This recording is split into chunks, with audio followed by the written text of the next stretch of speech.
Okay, call the meeting order in compliance with Federal Information Act. Notice this meeting was submitted by fax to the Spartanburg Herald Journal, posted in the book on the bulletin board in lobby of Town Hall and on the town's website. We would like to now have a moment of silence for Mr. Josephine, who passed a few weeks ago, and remember her, and then we have the invocation.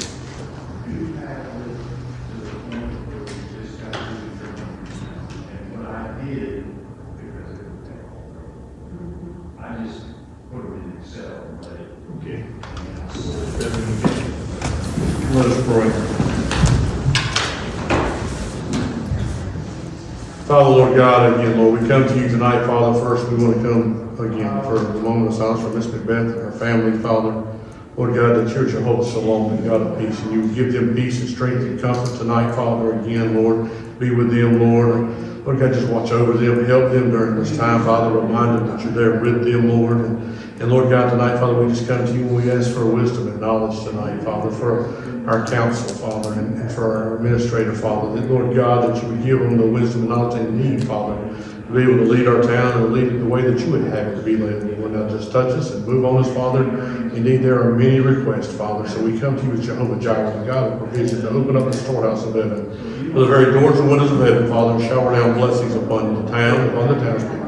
Just be with us tonight, Father. Watch over us and take care of us. In Jesus' name I pray. Amen. Pledge of allegiance. I pledge allegiance to the flag of the United States of America, to the republic for which it stands, one nation, under God, indivisible, with liberty and justice for all.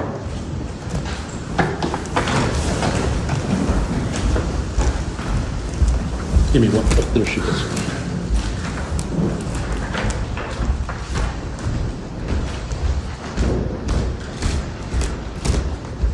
I don't know if we have anybody to speak in.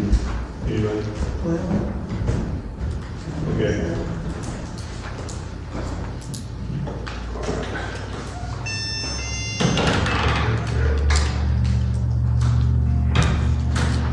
You need the approval of minutes, September 7th, 2023. Make a motion to approve.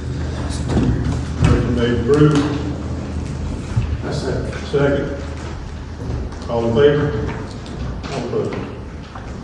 Okay, we need a motion to go into executive session regarding personnel and contractual negotiations. Make a motion to go into executive session. Motion made, second, go into executive session regarding personnel and contract negotiations. All in favor? So moved.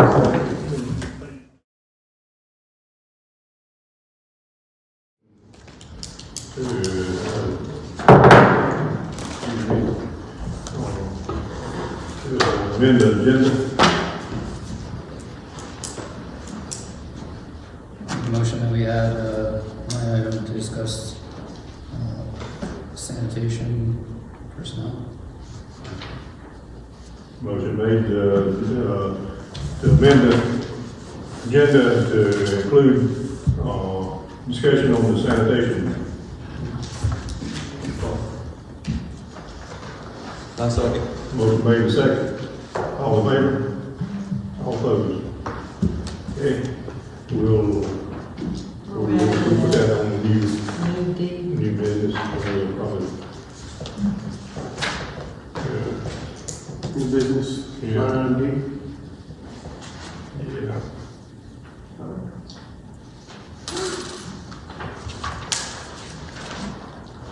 Okay. All right, old business. Actually, we have. This is considered on second reading an amendment to ordinance 2023-04 for annexation. This is the annexation of approximately 800 acres into the town of Pacolet, which would be zoned natural resource NR. The only change in here was there was a correction on a number, which has been made, and also to include Hammett Grove Road from the right-of-way center line from the parcel 325-00013 all the way out to the Cherokee County border. I'll make a motion to Approve the second reading of ordinance number 2023-04. I second. Motion made and second to consider second reading of the amendment of ordinance 2023-04, annexation. Any questions? All in favor? All opposed? Okay. The next four are in regards to some updates that need to be made, or some changes that need to be made as regards to building and permits. Consider on second reading amendment to ordinance chapter 6, article 1 in general. This was to change the section code, South Carolina State Code, from 69-5 to 69-50. I'll make a motion, we approve on second reading amendment to ordinance chapter 6, article 1 in general. So it's just changing the code number? The code number is being changed on the previous ordinance from the town. Section code, South Carolina Code 1976, section 6-9-50. The way it currently shows in your current ordinance is 6-9-5, which is related to the not charging of building permits for handicap ramps. And section 6-9-50 relates to approving and using what the state, it references what am I trying to say? It references the building codes, using the fact that we are using the building codes, the South Carolina codes. Should we read the entire thing, what the state references? State law reference building code, South Carolina Code 1976, section 6-9-50, etc. Adoption by reference of certain codes, South Carolina Code 1976, section 6-9-60.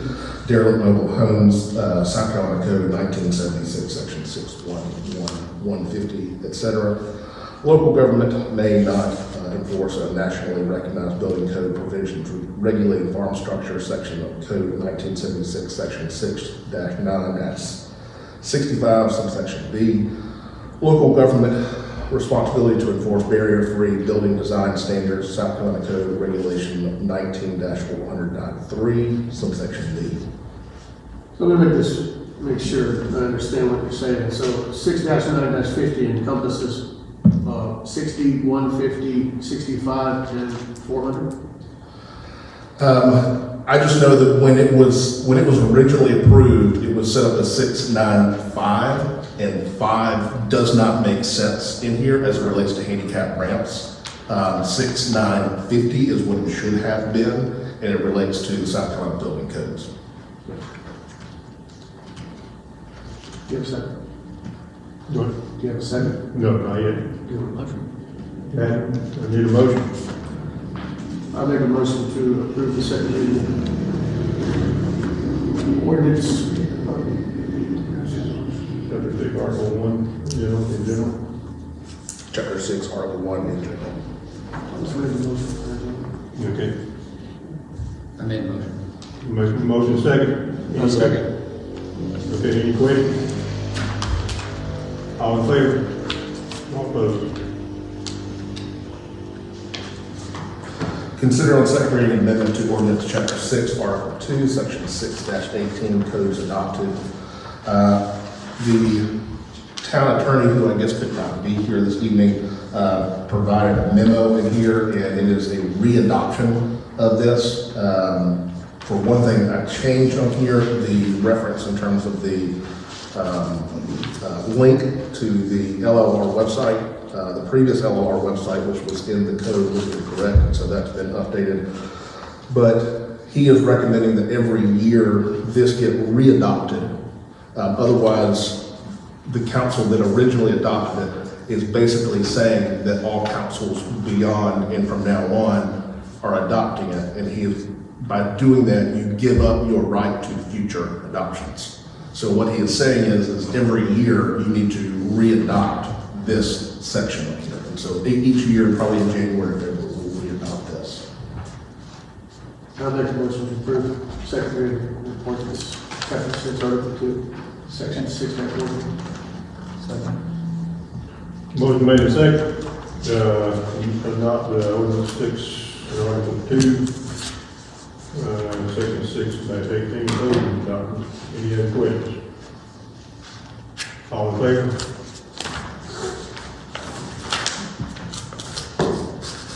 Consider on second reading amendment to ordinance chapter 6, article 3, section 619, standard unsafe building abatement code. This is a recommendation from from RCI. Previously, on the third line down, it referenced the 2015 edition, and this is referencing the 2021 edition. It's just making an update to this.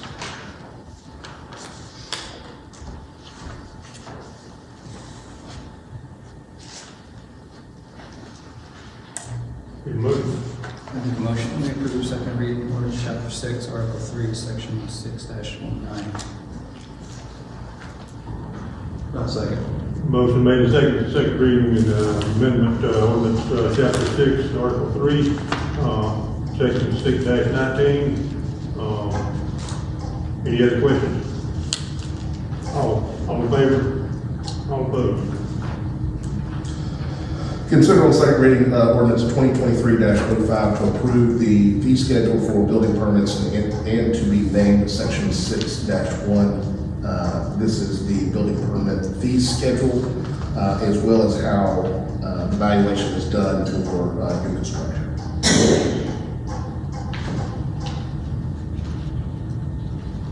I have some questions. Yes. Why are we charging from the $0 to the $5,100 for a permit? What constitutes that $500? Well, mostly all the other towns around here, the charge is $32. So I'm just trying to understand why are we so high with our permit fee? I mean, most all the other towns around here are 32. You mean the 0 to 5,000? Yes. Okay. If I can bring, if you don't mind, bring Brian Blackwell, RCI, to come here, as he has presented this to us.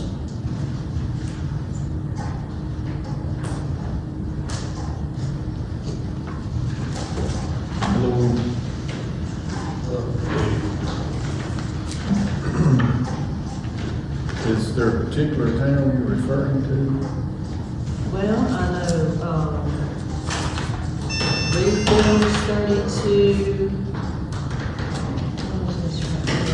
Hawkins is 32, Lyman is 32. Inman is 32. This and I believe the California, but the name didn't come up when I printed it. But mostly all the towns around us here only charge $32. So I'm trying to understand why we feel like we have a charge of $100. To me, that's just kind of high and mighty. Is the $32, what is it? That's what you're saying, it's $32? Yeah, for the building permit, for residential construction, construction cost $4.75 per thousand, $32.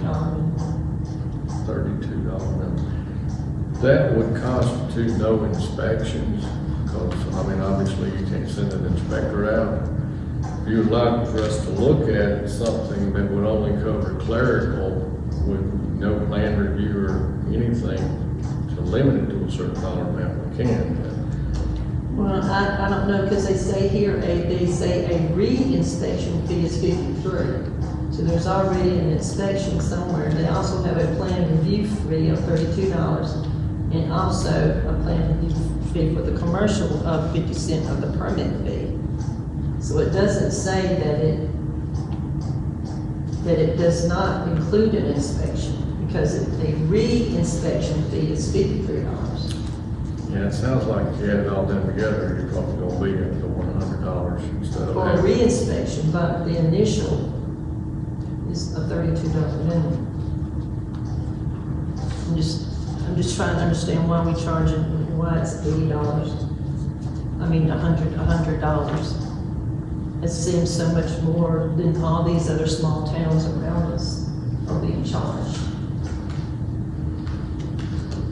So you're saying, if we're gonna do the minimum of $32 to be in line pretty much with everybody else, then your inspection fee is what, the overage of that? So what's your inspection fee? Well, it would be 80%, and the charge for the town right now is 100, so it'd be $80. So 180 or is it 80? No, that's included in the 100. So your inspection fee is $80. I think that's too much, I don't know what y'all think. I think we should pretty much be in line with the rest of the towns that are around us. Can you give me some examples of construction costs? Maybe some type of construction that would be between $0 and $5,000. Sometimes a roof, maybe, sometimes a HVAC replacement, a window replacement. It's gonna be a pretty small job. In some cases, honestly, there's no lot you do for 5,000 anymore in construction. You can't hardly build a deck anymore unless it's small.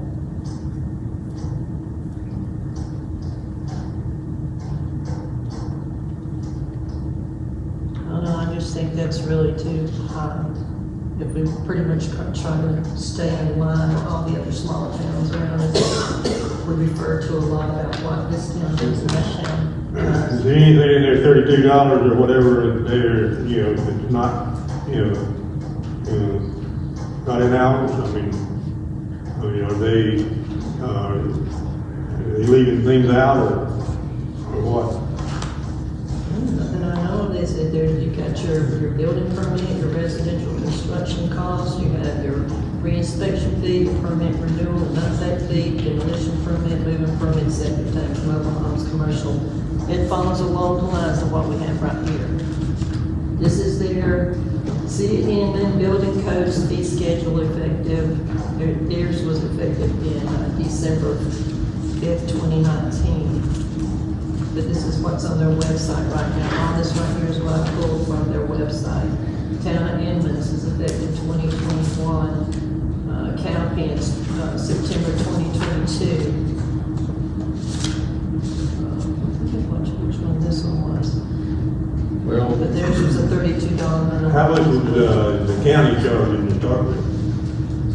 Sparta County? Yeah. I can give you an example of a house we just permitted. $0 to $5,000. Oh, I don't know that. I think theirs is 32 as well. Yeah. And Spartanburg County, theirs is 32 as well. Which is Yeah. what the town of Pacolet has been paying for years and years and years until. Well, I think the issue we have here is that his minimum charge for any inspection whatsoever is $80. And I think That's high. what he requires to be paid because we're hired him, RCI, excuse me, not you, but RCI as a company.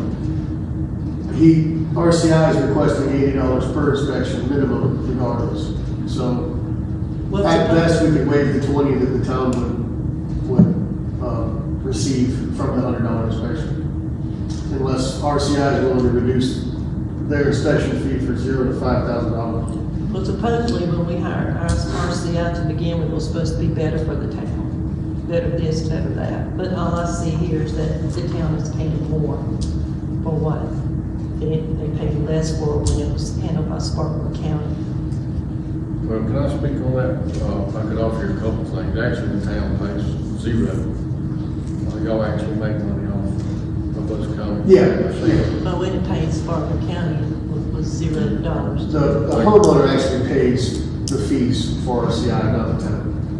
The town, in the fee of $100, the town would get 20 to handle the paperwork, and RCI would take 80 of that for their compensation. Yeah, that's really hard to compare yourself to Spartanburg County. I used to work for Spartanburg County. It's 844 square miles. In some years, we've issued 3,500 building permits in a year, and there's 14 to 18 inspectors on any given year. that leaves the office every day with 140 to 180 inspections. So as it's pretty easy to figure, you can send out a guy to go do 15 or 20 inspections, and you can do that number a whole lot cheaper than you can put one person in motion to drive to Pacolet to do one inspection versus 15 or 20 inspections. Because then the cost of the travel time and all the expenses is scattered across X number of inspections and 844 square miles, versus the square miles here in Pacolet. It's a whole different dynamic, and it costs more to do a custom program than it does a massive program. We cover counties, and we can do them cheaper because they bring in 60,000 in permit revenue a month. I mean, that's totally different dynamics. So this is about the town of Pacolet really making money. Maybe if I could offer a compromise. I understand Ryan's position, and you bring up a good point as well. Can we raise these limits instead of being 0 to 5,000? Maybe have the first 1,000 exempt, maybe the first 500, so that we're not, charging someone a $100 fee for something that small repair that might cost $200. Absolutely. Because we don't want you working for free. We understand you have costs. But if we can offer our citizens some break with these minor construction items, Teresa, do you think that would Well, and just satisfy like your? he had said too, you're not really gonna get anything from $0 to $5,000 for, to replace a window or do this or that. It's gonna cost me more for the permit than it will be for me to replace whatever I'm replacing. And to begin with, that might be some sort of little hardship or something. Most of your people in Pacolet are seniors. This is not a big money-making town here, And to me, I just think it's just a little too much. Well, there's a fairly lengthy section in the code of things that are actually exempt from permits. And it will cover, a lot of basic things. Same as commodes, if you break the commode and you change it, you don't have to come down and get a permit for that. All sorts of repair things, throughout, the homes and businesses that they don't have to get permits for. So the code in its own way, it does take care of those minor things, and it doesn't require you to get a permit anyway. Most of the time, if you bring a job to us and say, hey, I need a permit, if it's under 5,000, a lot of times if it's a repair job, we're not interested anyway. If you're unstopping a sewer or repairing a small break, you don't need a permit. If you're gonna dig up your whole front yard and run it all the way to the city main, you actually need a permit for that. It should be inspected. So not everything requires a permit. There's a lot of things exempt.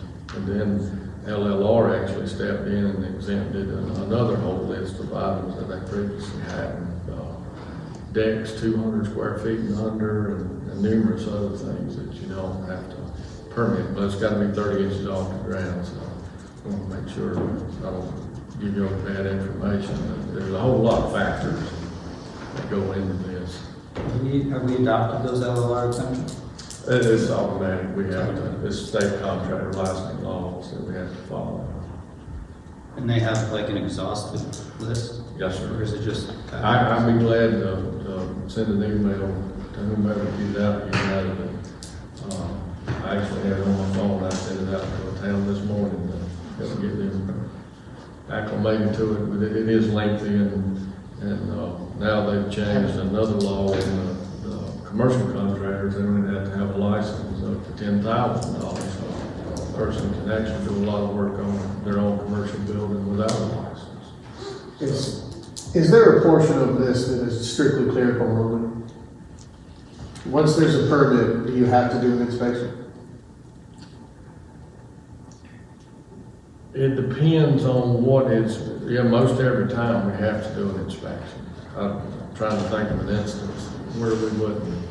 Well, what you're saying, what I understood you to say, Well, if somebody come up with the one that's gonna be $200, and they come and get a permit, you look at it and say, well, you really don't need a permit. Is that what you say? Right, exactly, yeah, we're not interested in the very small things that don't affect life safety, structural, or possible, electrical harm to somebody. If it's not any of that, and, that small number. Well, you get into, like you were talking about, heat and air or whatever, they gotta be inspected. Right. And, or things like that, I mean, it's gotta be inspected. Right. Yeah, I mean, if somebody puts up a new ceiling fan, we are not interested. That's, the light switch quits working, we're not interested in your. Best advice we can give you is hire an electrician if you're not comfortable changing it. If you want to send me a picture, I'll be glad to look at it and make sure you've got the 3 wires looking in the right spots. But we don't ever hear from those people. They just make it happen. Patrick, did you have something? The mayor actually needs to recognize me if you. What? I would recommend, I've looked at this and I'm pulling it up to the building permit stuff over at Inman, and I'd recommend that council may want to consider tabling this and evaluating the fee schedule on here before moving forward. Because I would hate for us to be out of line with other areas and a developer or a builder look to some other area versus Pacolet based on the fact that it could come across as we're not business friendly. So I agree. I mean, I think we need to look at this and table this, but this is just my suggestion to y'all. Okay. I'd appreciate that, yeah, because all of these, I mean, I did my little homework too. All of these are all these small towns around us, and I just think that's just. Well, I'll entertain the motion to table it if you would do it until next meeting. I make a motion to table the second reading of ordinance 2023-05 to approve the fee schedule for building permits and to be named section 6-1. That's it. Motion made second to table until next meeting, is that right? Okay. All right. And a second. Any other questions? All in favor? All in favor? Okay, move along. May I approach? Okay. I told you I was designing on historic design guidelines. This is free architect kind of use however you want, but just instead of seeing it online, it's just nicer to be able to have a printed copy of this. You know, this is Yeah, I was asked a couple constituents, several.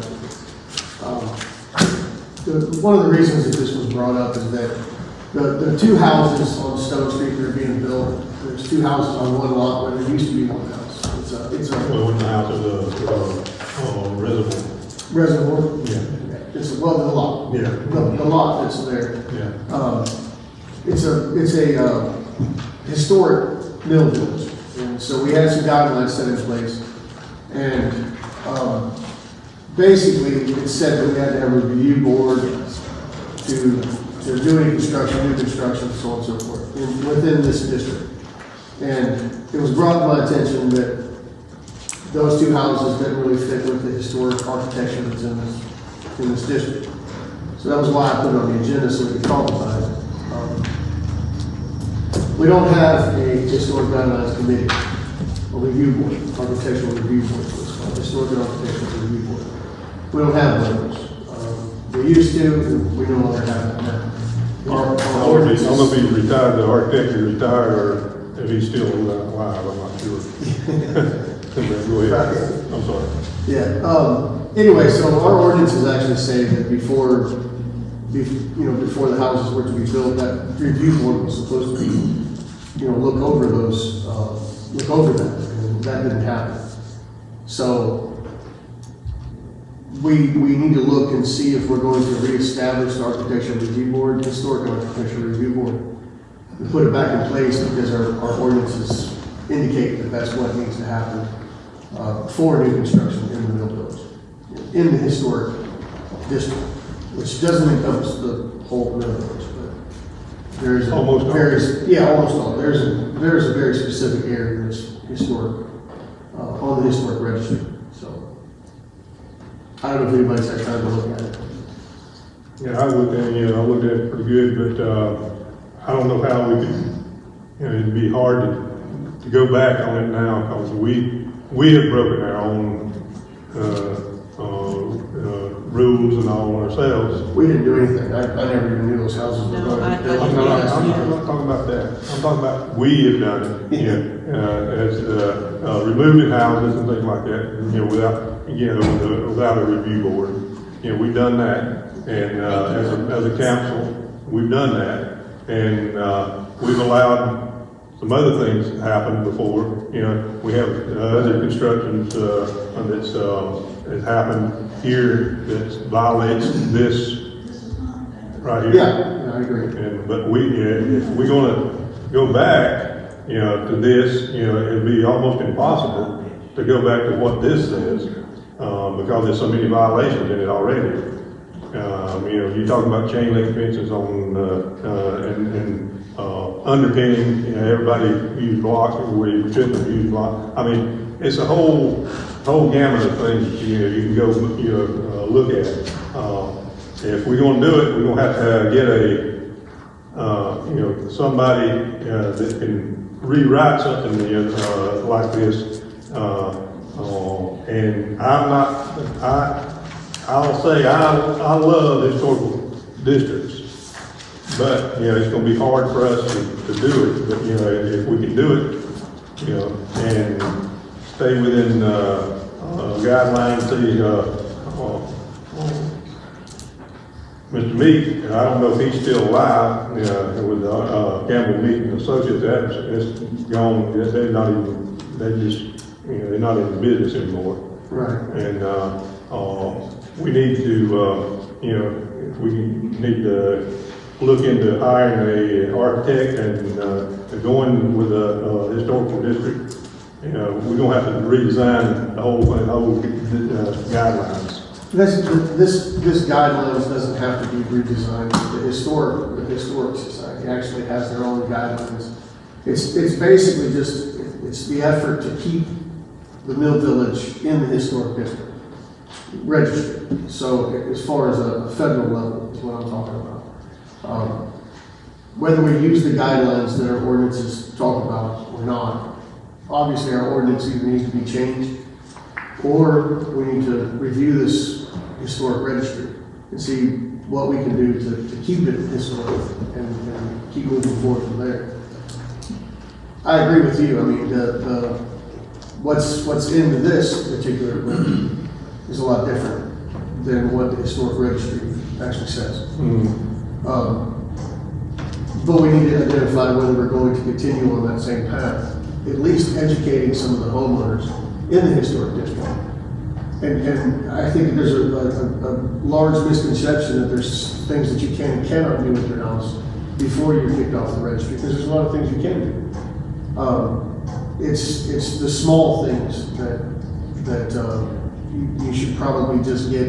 I mean, if most everything has to have a permit these days anyway, so in the permit process, you probably just ask for some detailed things that would keep you on the registry. It's just the effort to keep the Mill Village on the registry for me. Mr. Mayor, you suggested that, it sounded like the way you're wording, what you're saying, that this could potentially be retroactive, that we would go backwards, people that have modified their homes, we're not talking about that, right? Don't we have to, I mean, in order for us to market ourselves as historical, don't we have to be historical? Yeah. So I love. So we couldn't market ourselves. I asked that question before I was elected. Well, it's still true. You can't market yourself. You can't market yourself as historical if we're not, and we're not following historical guidelines. I love the idea of preserving history, this would create a huge hardship. And I don't know if the Mill Village is ready for this yet. I think we should work towards this, but we have a lot of like cleanup and basics I think that have to be done before we tell people you really shouldn't paint your door that color or have that shape of shutters, which is actually in here. Those are, or you can't vinyl siding. I hate vinyl siding, but I have a problem telling people they can't use it. And I'm not saying we couldn't eventually get there. I don't know if the property values are there or if there's. Not cutting you off or anything, but, you know, like Jason was saying there, you know, this right here is a lot of stuff that, you know, we have to look at it and say, you know, there's no way you Right. can do this now. And this is a good thing maybe years ago. It's changed so much now that, you know, we're gonna have to look at the national, register over there and compare to what we got now and work and to get it to a place that we can do this. You know, it's gonna be hard. We're gonna have to have, you know, look at the national register and say, look, you know, this compared to what we got now. Jason, you. I don't know that this was ever the actual guidelines. As far as I've been told, this was never really adopted formally as an ordinance. Am I correct? I believe it was adopted, yeah. Elaine had it done, now I remember having it done, and there wasn't a board because the house across from the church there, they were going to put vinyl siding on it, and they told them they couldn't, and they went ahead and done it anyway, but I mean. What do you do? So. Well, the wording in here doesn't, to me, I'm sorry? the wording, the way this is worded, to me, doesn't look like it was actually an ordinance. It says, they use a lot of words like, this would be inappropriate. It doesn't say this would be not allowed, or this would be banned, or this. The statutory construction of this does not have musts anywhere in it. This is just a guideline. It's not to tell anybody you have to, or anything of that sort. It's just strictly their advice to take. This is just advice, guidelines. Keep your house in this order, and this is what would help your house maintain its historic registration. My house itself is not on the historic registry because of so many upgrades and changes that have been done to it before they came in and registered a bunch of houses. I'm worried that we establish a board that decides to be really rigid and take this as law, and, you know, we end up with properties falling more and more into disrepair because it's too expensive and the property values don't lend themselves to the money it would take. You know, it gives a lot of power to a board. I would like to limit. Again, I love the idea. I just don't want to create a hardship when we're trying to just get people to keep their lawns mowed right now. I think, you know, what we can do is, you know, with the codes and things like that is they look, you know, you can't do this, you know, but we'll have to have a board to say that, you know, we have to have a board that says, you know, if we're gonna go by these guidelines or the national registry guidelines, we're gonna have somebody to oversee that and say, look, you know, let's talk about it, you know, before you build this house or these houses, you know. Yeah, new construction, I would be 100% behind that. I'm worried about people that have lived here their whole life. Yeah. You know, maybe their house has fallen into disrepair, they need to replace a window, or they need to put vinyl up because it's so hard to maintain what they have or whatever. And these cost-effective modern solutions are not allowed. But new construction, that's a different animal that I would be 100% for. And you're right, we may need a board just for new construction. I would just be very slow to start rolling this stuff out, because we have a long ways to go before we're telling people. What do you think, Jason? Study this a little bit. I personally think that the design guidelines are just, they're there to help property owners just understand what they could or could not do. It's strictly advice. If they want to maintain the registry, it's just advice. And the review board really is there as just a question and answer board. It's there, the review board would not be there to say you can or cannot do anything at all. They'd have Just give them advice. no powers Just give them to advice. restrict or anything of that sort. A review board would just be there to help facilitate the advice and show the homeowners or new constructions on, zoning overlays or if you wanted to do vinyl siding, but if you did vinyl and if it was a plank siding look, it may be appropriate. There's a lot of different things that the historic guidelines actually How allow. many houses are on the historic? I'd be totally for, Go ahead. I'd be totally in favor of an advisory board. Yeah. I'm hesitant to add, boards and control that is legally binding to tell people Yeah. you cannot do this. We're never gonna be as strict as Charleston or anything like that. We can't do. But two, I think there needs be some common sense. I mean, you wouldn't want somebody, like the two houses that are up here, to me, they stick out like sore thumbs. You would want something similar.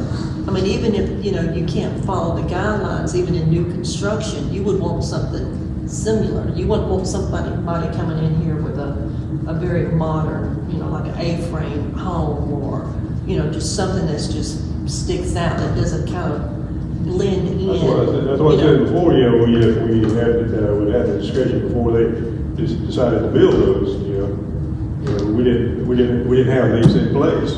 We didn't have a board in place to. Well, I didn't even know, how did they even started to even get built without the council or anybody That's a not permit. even knowing it? Well, the man was the permit man at the time, wasn't he? No, well, the permit is after you get the approval. Just approval. From the approval from who? Yeah. From who? The administrator gave the approval for the property, for the house to be built on the property. And you saw the blueprints? Based on the zoning ordinance that you have in place, there was no issue. With the blueprints compared to what they were building next to?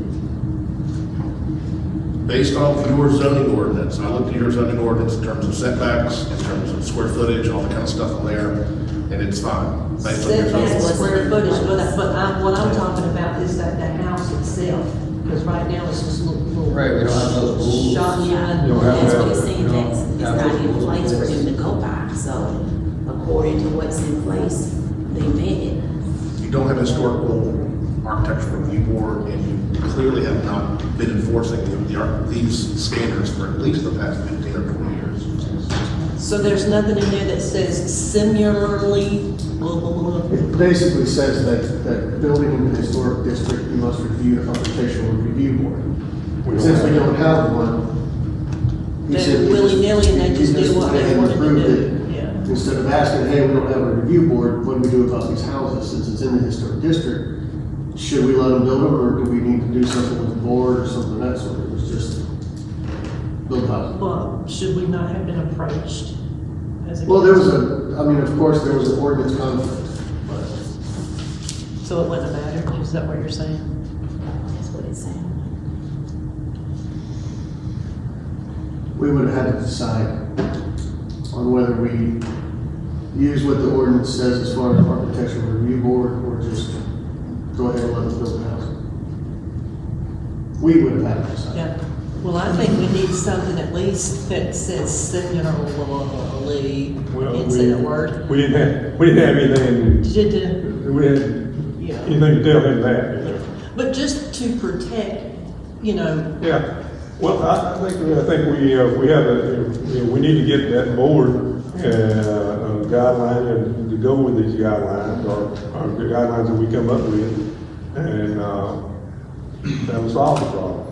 Well, it might be something we might kind of need to act on, since there's just a big flux with people moving down here and just building crazy now. Again, I think a new construction review board would be a good idea, but we gotta be real careful that we don't violate people's individual property rights. They've purchased a home, now we're gonna tell them how they can make it look. We gotta work towards that. We can't just say, well, last meeting we approved this thing, now you can't paint your house that color. Like, Mill Hill's not, it is in Charleston. But new construction, that's different. Someone's coming in, they're investing $200,000. Yeah, make some changes at the beginning instead of, people that have lived here their whole lives. I would love them all to restore their homes to the original condition. I just don't believe the government should be telling people at that level what to do with their homes. So we have to have some limits to this board, because the board would be extremely powerful. If you want to make it limited to new construction, I think that's great, and make it advisory to existing homes as far as renovation, that would be great, I think. Well, there's not a whole lot of area, not a lot of vacant lots to build. Right, the infill, there's not a lot of infill, but But we created a couple of them ourselves. right, if code enforcement continues, there are some homes that, well, I don't know if demolition would even apply to historic homes. We're not gonna get anyone to. About demolition. Demolition should be a last resort option, it's not as demolition, community was Well, test. We could talk about this forever, do we want to go ahead and get a review board for, and restore, have a historical district or not? I think we need something. There's a lot of information here. I don't know that everybody's read all of the information. There's model ordinance, there's a lot of, there's page 10 from the packet that you received says, it's how can these results benefit the community? Provide information to owners and maintenance and repair historic buildings, comply with decision making for design review process. None of this is based solely on what you can and can't do. It says South Carolina studies have the growing body of evidence nationwide. Historic districts have positive financial rewards for property owners. That's information that's provided by somebody, of course. There's a section in here that says powers and authority of the board. The zoning ordinance provides powers for the board and architectural review. These powers will differ among various local governments depending on what purpose the local governing body is trying to achieve. So really it's just having the discussion so that we all understand the necessity and then where we want to apply the necessity to maintain a historic district. Any kind of board whatsoever would only help homeowners. I think that's just essential for something that's already on the historic registry. At least provide some assistance and some advice. Well, As long as it's assistance and advice, I have no problem with it. We just have to limit the power of the board. And these people still want to have control of their homes, yeah. But advice and help in any way, I'm all about information. As long as we don't overstep. Yeah. I mean, there was no call for vote on anything. I just want to make sure that everybody was aware and just had time to read through some of the stuff. Well, And then, we can continue the conversation another time. It's no big deal. yeah, well, what we need to do is, everybody look over this again, and, we come back together at some point, maybe not next meeting or whatever, but, we can, come to agreement, if we want to, continue, historical district, or not. And if we do, then we're gonna have to have guidelines, and we'll have to have a board that will, have these guidelines. You got a question, Patrick? Purely a suggestion, if y'all don't want it, we can talk about it another time. One thing that I found is an issue that could have addressed some of this stuff is your setbacks. You currently have 6 foot setbacks from the property line to where they can actually build in the village area. And I would suggest that y'all increase that setback, which would have prevented having only one house instead of 2 on that lot out there. Another idea to consider is when you're looking at historic stuff, you can look at the carrot or stick idea. And the carrot idea would be that if y'all offered a substantial facade grant program to everybody in the historic district and say, if you want these funds, you're gonna have to abide by the guidelines that we provide. This is the whole reason I wanted to have the conversation, so that we can provide incentives, like I said, and advice and incentives to maintain your house on the registry. Isn't that already out there? There is? There is, yes, but the town can also Provide incentives as provide well? incentives and advice. I mean, That's a discussion. I'd love to bring the State Historic Preservation Office out here to give some educational opportunities, Yeah. maybe meet at some of these properties out here and say, these are your options that are out here. I would love to see that. If y'all would like to have that set up, I can work on that. Yeah. I think that, just a good general review of the properties and stuff, it's not gonna hurt anything at all. And if homeowners that live in some of these historic areas want to be involved in it, I think it'd be a good idea, so they can be more informed, and we can too. Yeah, if the town's in a position to offer incentives, I think that's a great approach.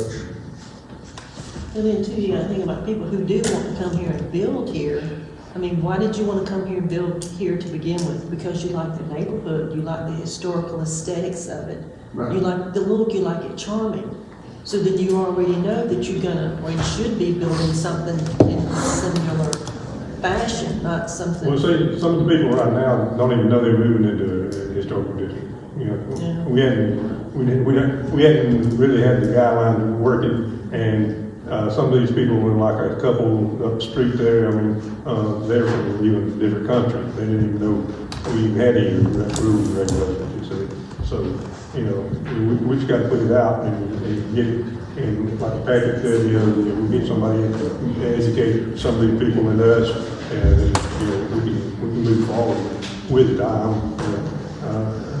If it doesn't, if it's not, if we don't,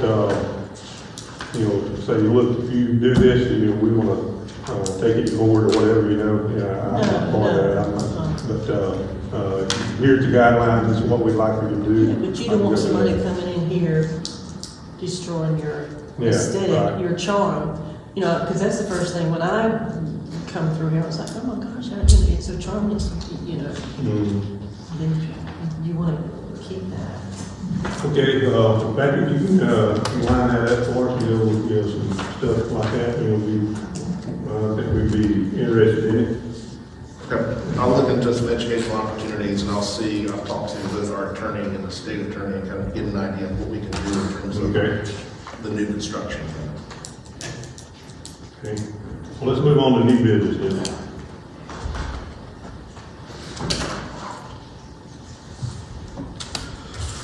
Consider on first reading an amendment to ordinance chapter 1, section 1-14.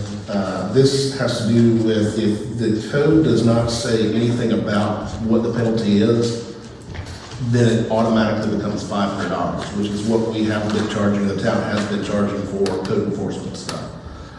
With a conversation with Judge Smith, she recommended that we update the ordinance on here to reflect that we also say $500 plus all applicable court fees and assessments. This is something that she has in other places, but this, there's a fine and there's an additional court fees and assessments, which is not part of that. So that was a recommendation that she had made to amend our ordinances. I'll make a motion to approve first reading. Chapter 1, section 114. My second.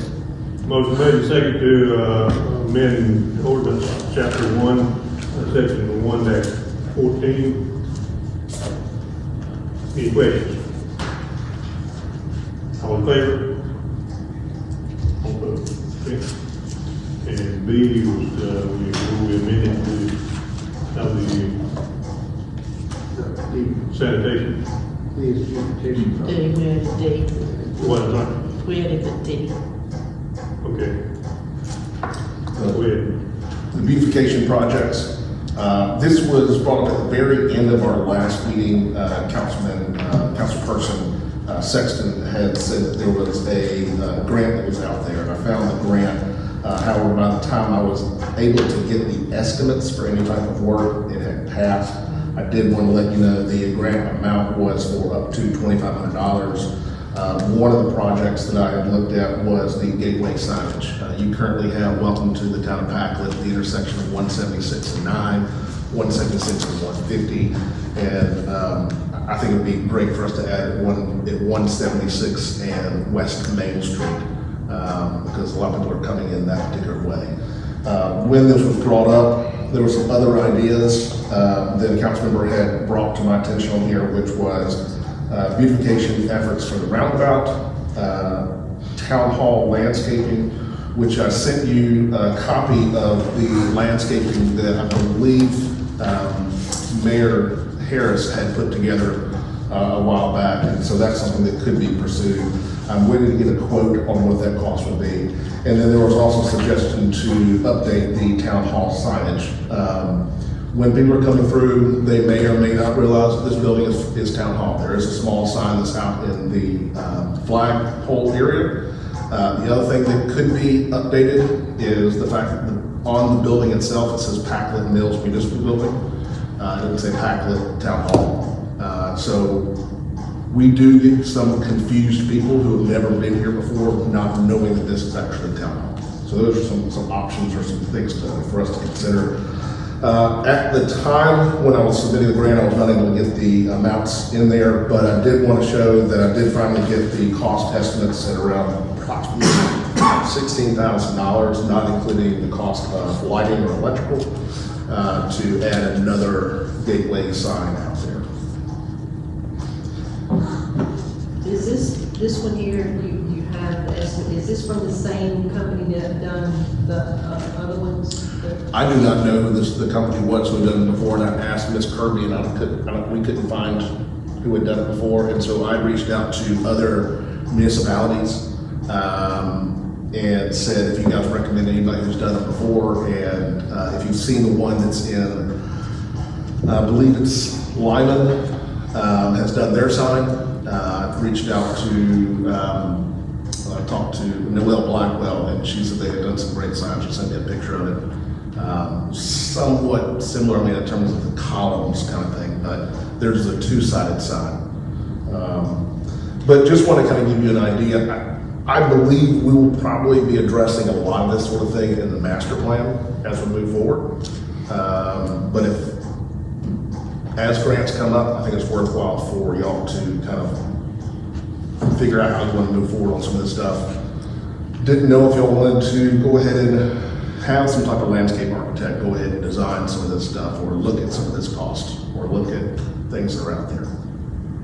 Would this sign not be like the one we already have? Yes, what I had him do was to go and look at what we already have out there. I went out and did some measurements. He came out and did some measurements, but he said to add another one, it would be this $15,937 to add another one.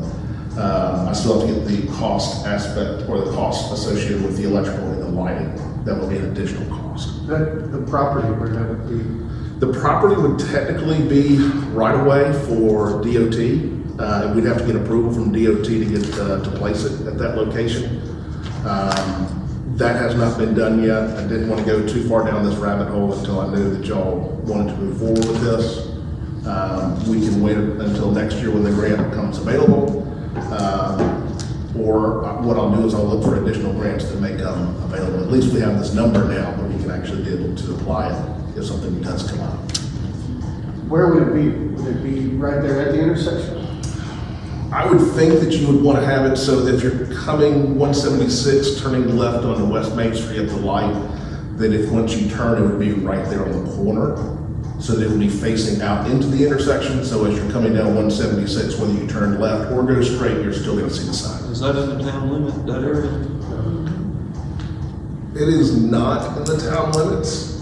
The closest part that ends up becoming town limits is there is a 10-foot stretch that comes down Goldmine Road that was approved so that if any of the properties that are developed on Goldmine Road wanted to be into the town of Pacolet, they could.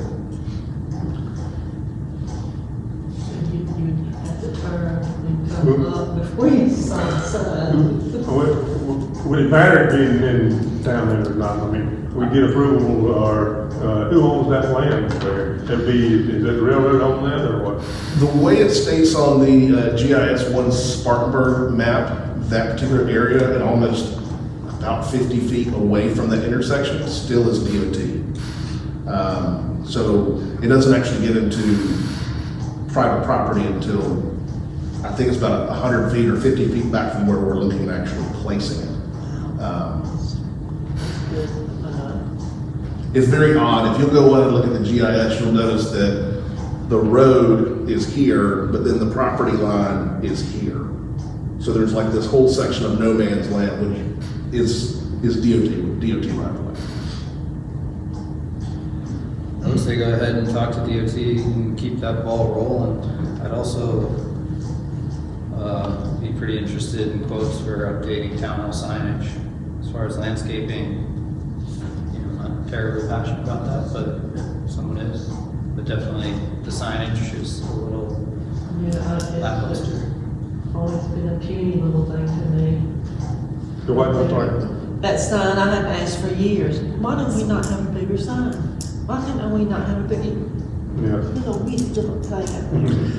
And correct me if I'm wrong, but I believe the sign was taller at some point and something, it got knocked down. Same thing, transfer truck. I think at the time too, there wasn't enough money to buy it Yeah. bigger. We just replaced, well, we didn't replace it, the insurance company replaced it, didn't they? So the truck that hit, whatever, didn't they replace it? What truck? The sign, wasn't that damaged by a vehicle? The I little think it's the small lighting sign? in front of it. Huh? Oh, you're talking about this one? The little Outside small of town hall. itty bitty one out there. Yeah, no, the flagpole was torn. The town hall sign actually survived. I thought it was The rocks in the circle and then the flagpole was. okay, well, I thought the sign as well, because it was a new sign. Well, I think we should probably look at getting a sign for town hall. Yeah. Maybe a digital one or something of that sort of thing, just some different options. I don't think that's something we have to. other than that, No, I'm just- What would help if y'all could send me things that you've seen that you like, because there's not much space in terms of, because most of it's asphalt and there's that small little section out there. So if you see something out there that you like, if you end up putting it down below, which you have a lot more space, the only problem is you run the risk of people coming in through the museum and trying to figure out why they can't get in down there. So I mean, unless we want to put up an arrow that says up around project, but I'm sure we can find somewhere to put a sign. yeah, just give us, I'll look at some options and I'll send y'all some Okay, options. the reason to keep the paper turned way back, put it out there.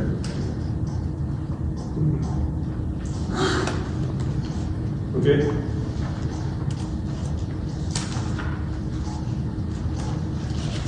C is consider awarding the town landscape contract. There's a memo that you have in front of you for the three different bids. EAS preservation is $72,200. MB&B Lawn Works is $55,987.35. Parker's Lawn Maintenance is $58,500. It was also asked to have them include their hourly rates for additional projects as they may come up. And you'll see those rates at $20, $75, and $55. Now, on first glance, MB&B Lawn Works is the lowest at $55,987.35. However, if you have 126 hours of additional projects, Parker's Lawn Maintenance ends up becoming the lowest. And then if you have 386 plus hours, EAS preservation ends up being the lowest. How did you come up with those OT hours? How were the OT hours approached? How did you come up with the 126 and the 386 hours? So what I ended up doing was, if you take the base number of say $72,200, and then the addition of $20, at what point because their hourly rate is lower, and at some point with their hourly rate being lower, if you add enough hours on there, it'll eventually become, between both of them, lower than all the other prices. Does that make sense? Well, So if you start out with say $72,200, and you add $20 onto it, it's $72,220. And right now it's too high. well, I wouldn't be looking at them anyway. That's North Carolina, and I think we need to keep our money local. I agree. But what ends up happening is because their hourly rate is lower, the more times you add hours on there, the more, if you have 386 hours times 20, plus the $72,200, at that price, if all the other ones did 386 hours, EAS preservation ends up being less at that point.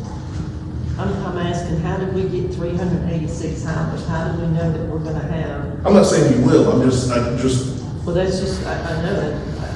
How do we get 126 plus hours? That's the break, that's the break. that's the break-even point. 386. Because they all. If you got up to 126 hours of additional work to be done, at that point, the total amount, they'll end up being the lower amount at that point. You evaluated all these guys' equipment, it looks like, and they're all well equipped to do the job. Based on the, everything that's on here, I think M&B would be the better of the three to go with. They are more local than the EAS preservation. They've got all the equipment that needs to be done. Well, this Parker guy, he didn't turn in anything. He turned in a sheet. What So was he this didn't, one? he didn't complete the bid package. No, he didn't do the summary worksheet. I don't see a certificate of liability insurance.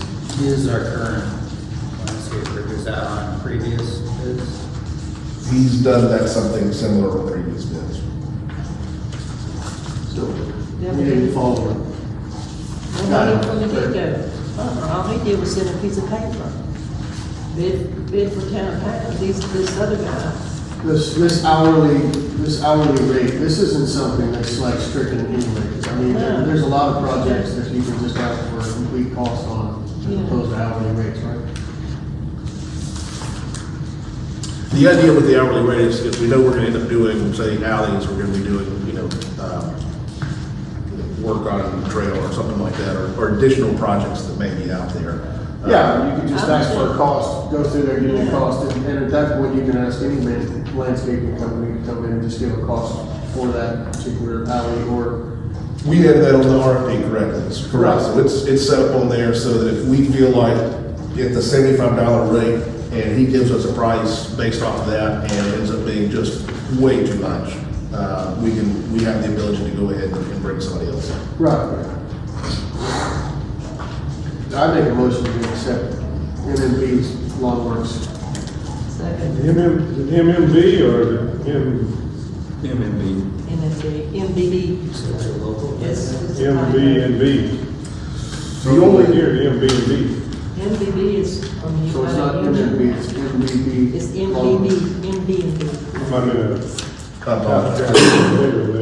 Where are they at? Union, on Smartburg Union Street, is that, and then they have an office and more, just a business address.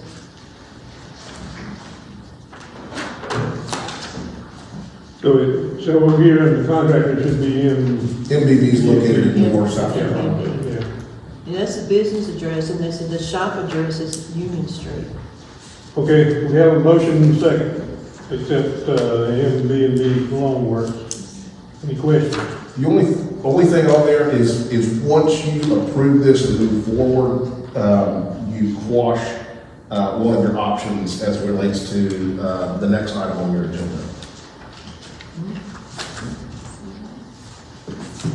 What now, Troy? What's on there for us to make the motion, what? The Sanitation. D, sanitation, one of the options on there, option 3, is to actually create a public works department. And at that point, the public works department, part of the job would be landscaping. The other thing that I need to understand is once you approve this, the reason that you don't have a contract for the landscaping on here is we're in a different spot. We're going to be having them start in November. So is it going to be a November yearly contract that ends in September and October, or does it end in June 30th? It should end the fiscal No, year. yeah. Is that not clear Yeah. with them? Yeah, because we've had. This price is a prorated price or not? Yeah, It is for the entire project, and one of the things we added in the project was the festival. And at this point, they included festival in here, and now festival is not going to be part of what they do. well, just for this year, it would be prorated. They do on here have a monthly amount is what they would end up charging on here, but what they ended up including on here was the festival itself, the Riverfest. We, Could we, Go back Yeah, it's in and tell let them, them yeah. know that they won't be doing the festival. I can explain that to you. yeah, just prorate it. in the meantime, can we discuss the sanitation or the PW option, just so we have that info, but so before we make this choice? I don't. But we can't do this now. I mean, we can accept a proposal from the company, Until. not knowing what the actual cost is going to be. Was it spelled out specifically that these properties and the dollar amount in this was going to be what the actual cost would be for these? What was in the RFP, Well, that's we what get, we're going yeah, we on. get extending the contract for, the one we have now, and, you know, it overran into the, Well, festival. But this is the I summary understand worksheet that. they were provided. We always do a contract for a fiscal basis. Was that not clearly identified? You could do a contract that goes into the next year. So you want to go back to them and ask through June? But I can go, if y'all want, if you would like to select them pending them knowing that their monthly rate will be for a prorated amount, if that's what the direction is, we can look at that. I can contact them and let them know. I don't think he's gonna have a problem with that, but I I would can't. think some of it, if they business Yeah. people, they know October is right here. To me, that's what I would prefer. Yeah. Well, just so we all on the same page.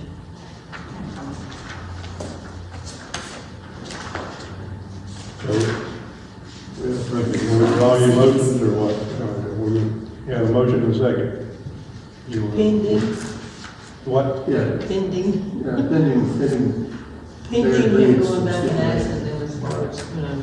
Can we hear our other option before we vote on that? We need to, yeah. We added the sanitation. We amended,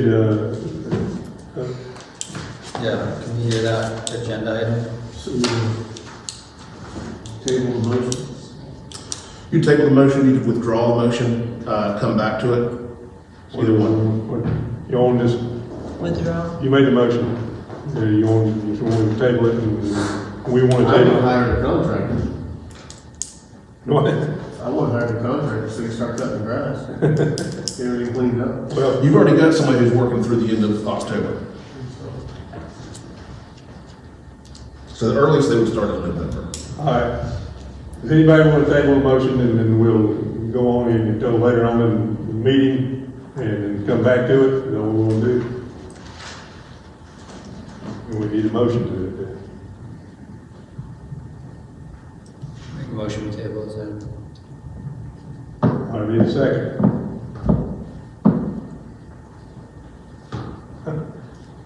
What do you want to do with your motion?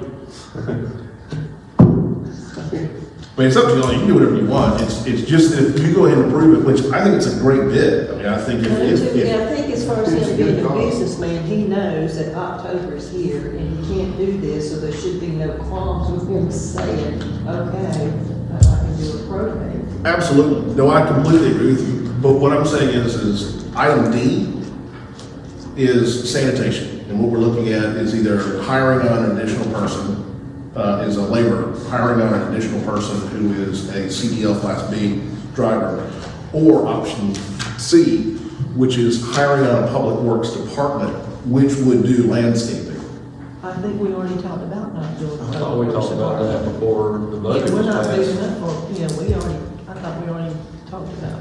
But you end up saving money by going that route than hiring someone to do I sanitation. think we're moving up for Public Works Department. We already got hit with what, 11K right out of the gate in additional costs with an additional contract to get caught up on some of those things. I mean, it's maybe time to revisit that. You could have this just, if you want to just go ahead and do the landscaping through June and then revisit the public works at that point.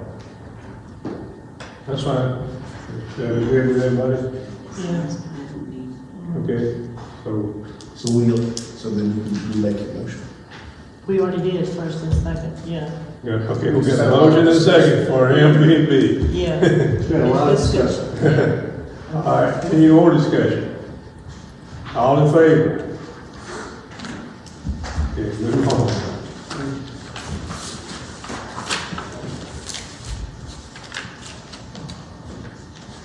Item D, which was added on there, is to consider options as it relates to the sanitation department. One option on there is to add on a labor position, which would be at a $28,000 a year, $13.46 an hour, with 80 potential overtime hours on there for an annual increase of $40,960. Option 2, hire an additional laborer with CDL Class B at $35,000 a year or $16.83 an hour with 80 potential overtime hours. Additional annual increase of $50,872. The reason I think we looked at this was so that our current driver could take vacation off if need be, or if he was sick or something happened. Option 3 on here is to create a public works department and hire a supervisor with CDL Class B at $38,000 a year, $18.27 an hour, and a laborer at $28,000 a year for $13.56 an hour with 100 potential overtime hours each. New equipment will need to be purchased the first year, including a vehicle and trailer. This will eliminate the current landscape contract, chipping service, and beautification budget. A draft budget for equipment is included above. Additional annual increase after you purchase this ends up being only $12,000 increase per year after the initial cost of $82,750. And then I've got to revise that based off of if y'all wanted to go with a new F-250 Super Duty.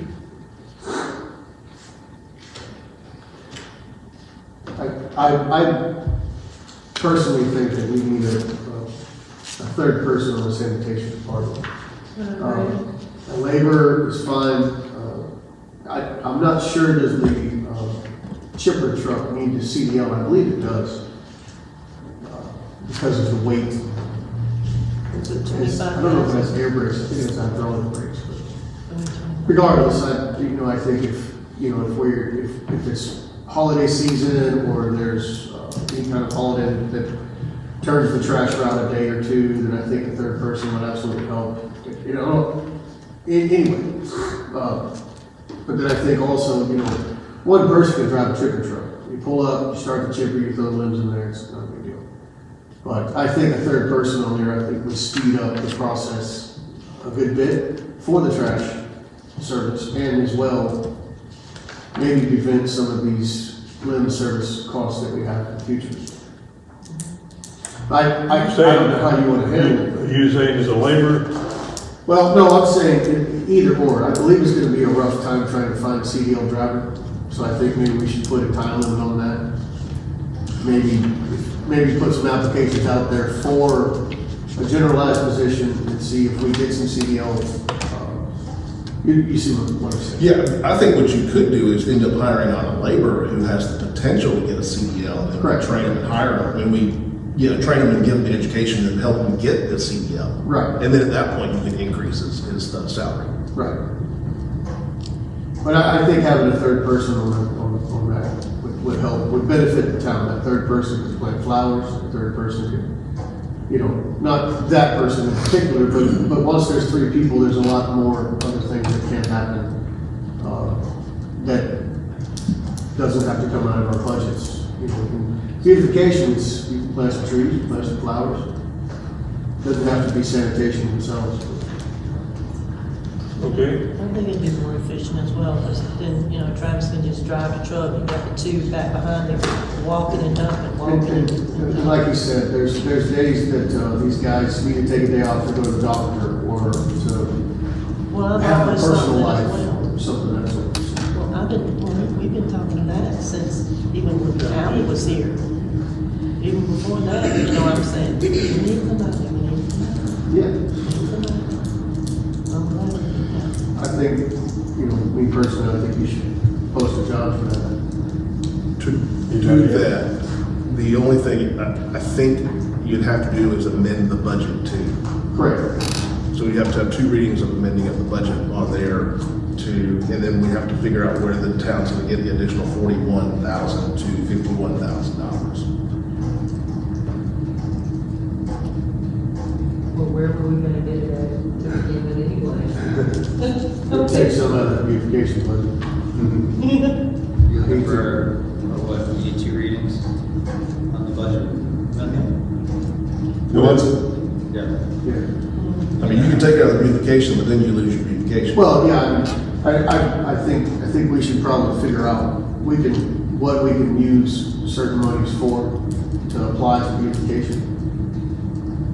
Maybe move some of what we've already had in beautification and pull some money from somewhere else to put back in One option, just to consider, since you're gonna have to go through 2 readings anyway, is the town's currently going through a reassessment year, and there's a possibility for revenue increase anyway. If the town would be willing to there. take some, I feel like we already budgeted for a reassessment. we did, and then we dropped it back down. Okay. Because remember, what we were looking at is we had an additional $12,000, and we ended up just deducting the $12,000 out of, we're budgeting for tax revenue. So just till the end of June, that would be roughly $36,000 increase to the budget. Probably 28 if we don't hire until November or December. I mean, we're in a good spot right now because of the fact that landscape or yard waste has been picked up, and so they've got some time. Right. I meant if we look at it over the fiscal year, the 12 months of the fiscal year, we've already encompassed 4 of those. So it's not 50,000 we're going to need to change our budget for. It's only 28 to 30. Yeah, it's a portion of it. But don't usually we have it attached, What? the budget, don't we usually have it attached? Yeah, they're working on it. Yeah, we actually there's copies for everybody. But anyway, so you gonna get us something, or do we go ahead and hire, you go ahead and hire a person and train him up, get him maybe the CDL? You can go ahead and hire them. The only thing is then you're gonna be out of budget. And so what you need to correct the budget to be able to make this all. We should probably do the first reading tonight, because then it won't be till November, second reading.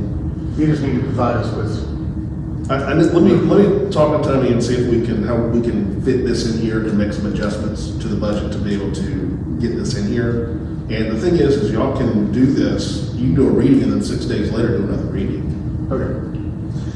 In the meantime, you'll post a job ad, have some applications coming.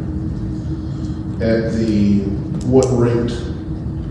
I feel like you should explore both options. Okay. Don't get any CDLs applicants, then you still have some applicants for the labor position.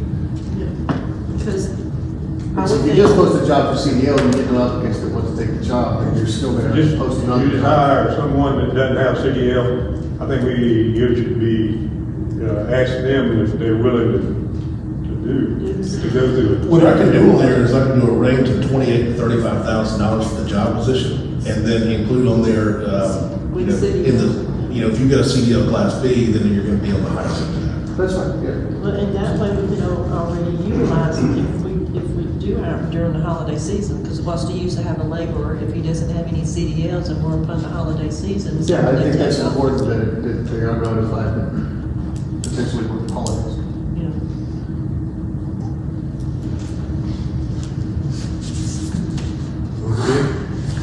We good on that? I'll get that work done, and we'll get that budget amendment, but I can go ahead and start posting that now. We have another item that we forgot about, the fair for truck. We're supposed to add that. Yes, that's something else if y'all wanted. I'm gonna bring it up in my administrator comments, if y'all wanna bring it up as an agenda item on there. Then, or you can go ahead and add to the agenda now. Do you have money in the budget for it? I have money, the town has ARPA money that can be used for this. It is not in the budget, but it could be considered a capital expense. You've got $25,000 for capital expenses. We discussed what capital expenses are today. But you've got 25 grand you've got more than 25 grand. I don't have the budget right now. You've got the money in there to be able to do it. You could also amend the agenda, amend the budget, and increase the amount of ARPA money that the town was going to use in the general fund for this particular project when we make the amendment to the other thing there too. Can we So not wait get, till next month? You can go ahead and approve it now to go ahead and get it started. can we not get any other Which one are we talking about? estimates? We just got, It compares to the old trash truck. Oh, okay. I think we just have the one estimate. That's I know it's. mainly it's because it's like a dealer type thing.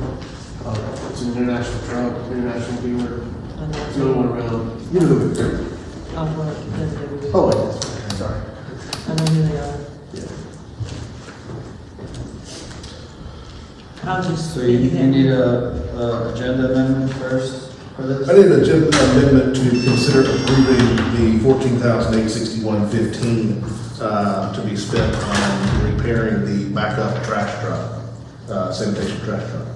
So nobody thinks we don't need any other estimates? We're just gonna rely off the one estimate?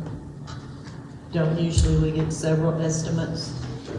We can take it to other places. This is the current place that we've started taking it to. The last place that y'all were taking it to, That's the truck that comes from Spartanburg? yes. Okay. It also makes it more valuable once you decide to sell it, if you decide to sell it. So. But there is a need to having a backup. Travis has told me many times that this is well needed in terms of times when the landfill is backed up and they can't go there to dump, that they go and bring the other truck out. There's times where, like for instance today, I just found out the lights, our front headlights need to be worked on. And so we're not stuck in a spot where we are currently dropping it off on Thursday and picking it up on Friday. And the reason we moved to this location was the previous location we had been taking it to no longer is open on Friday. I called around to multiple places. There are very few places in Spartanburg County and Greenville that will even service a trash truck. something about the smell, that's what they mentioned. We service them and they stink to high heaven. Considering that, why don't we just approve this? There's not a lot of options as far as. I mean, I'd love to take it somewhere else and get something else out there, but every place that I have called said, we don't work on those trucks. So you have explored options. I have explored Have you called options. Cummins? Ma'am, Have you called Cummins? I have not called Cummins on there, but I can call them. We got, Peterbilt over there. Of, exit 16, you got several heavy duty diesel repaired. If anybody has any recommendations, I would love to get some estimates on here. Just the places that I have called said. And the other thing is I reached out to, I've got a group of people that I reach out to. So Cowpens, Reedville, administrators in other areas in Spartanburg County. And I said, who do y'all take them to? And I called some of the places and they said, nope, we're not interested in taking your truck. And I contacted Reedville, and Reedville's administrator, her husband happens to work at this particular place, and she recommended him. She said, that's where we take all our stuff at Reedville. Great, so I'll call them up. And what's been great about these guys is not only do every time I call them, they let us come by. It's a huge operation, you've probably seen down there. The other thing that is extremely beneficial to us is they do mobile work too. So they've actually come up to the town of Pacolet and worked on the vehicle, so we didn't have to drive down there. And so do we put it in the car for, It's not a conflict to us. No, I'm not talking married. about where she went. I think maybe reach out to a few people, get a few emails where they specifically say, we don't want to do that, or something of that sort. Some of the larger companies and some of the smaller companies. I'll You either can't get anybody that agrees to do it. Understood.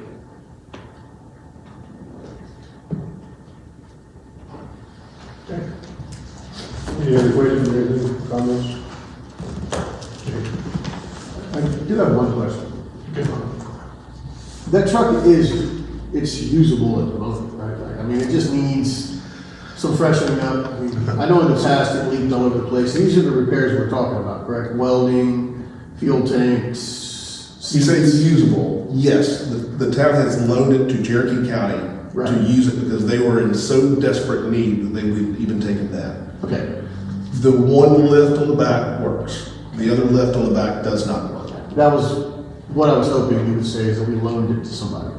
Yes. We generally loan it for free. Yeah. We loaned it for free to Cherokee County and got some great goodwill off of that. And what they ended up doing was their shop ended up doing some minor maintenance on it, so they helped out with it. Right.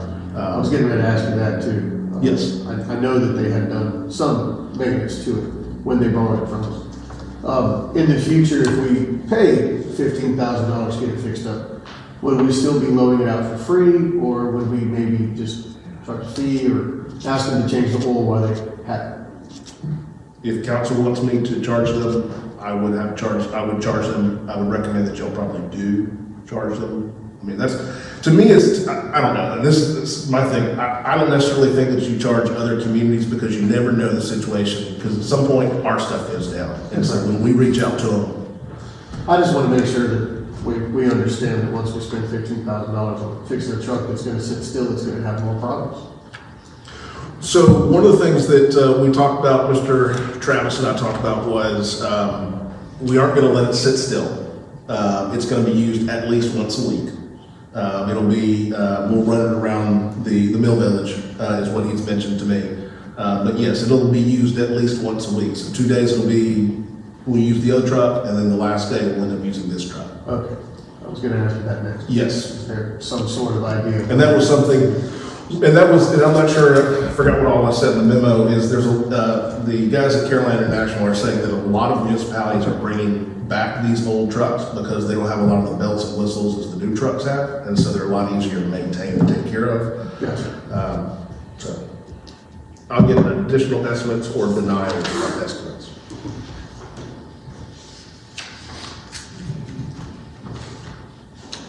Y'all ready for the town administrator report?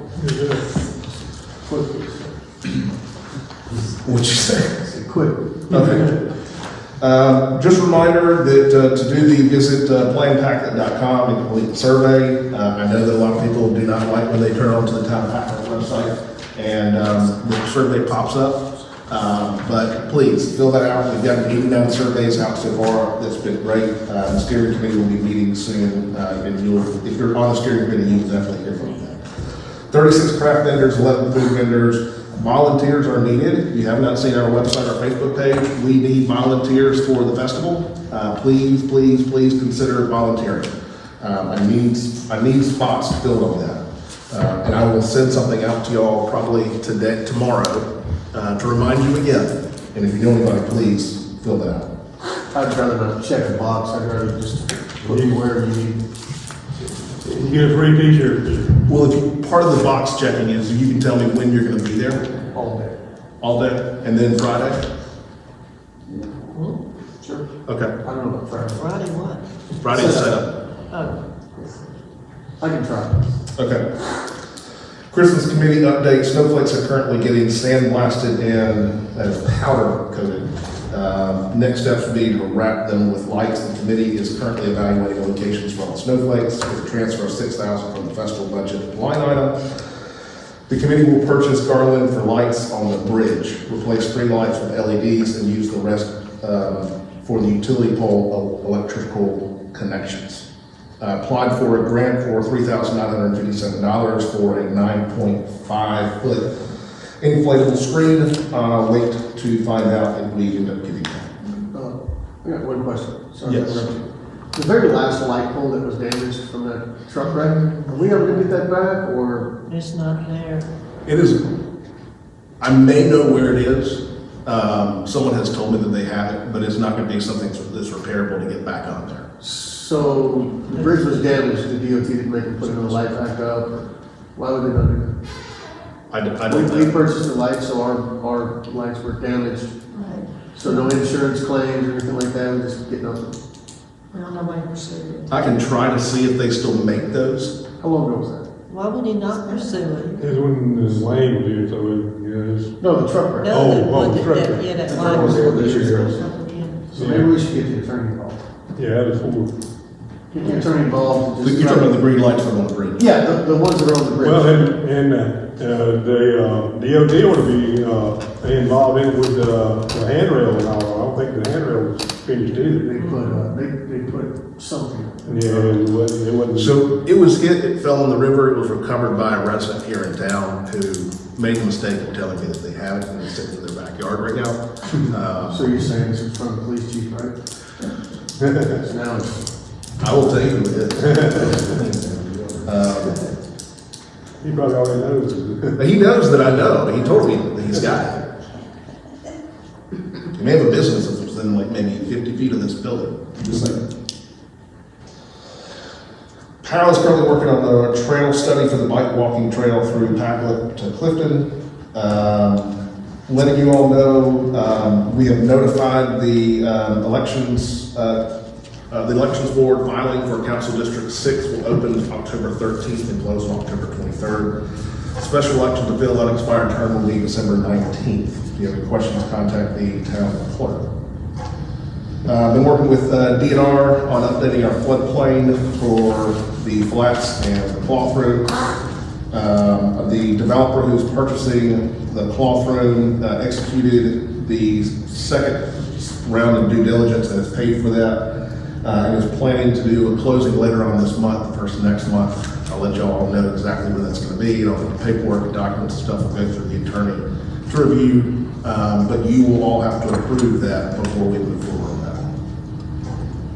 You may not have to approve it twice because you've already done that, but you just have to approve the signing of this.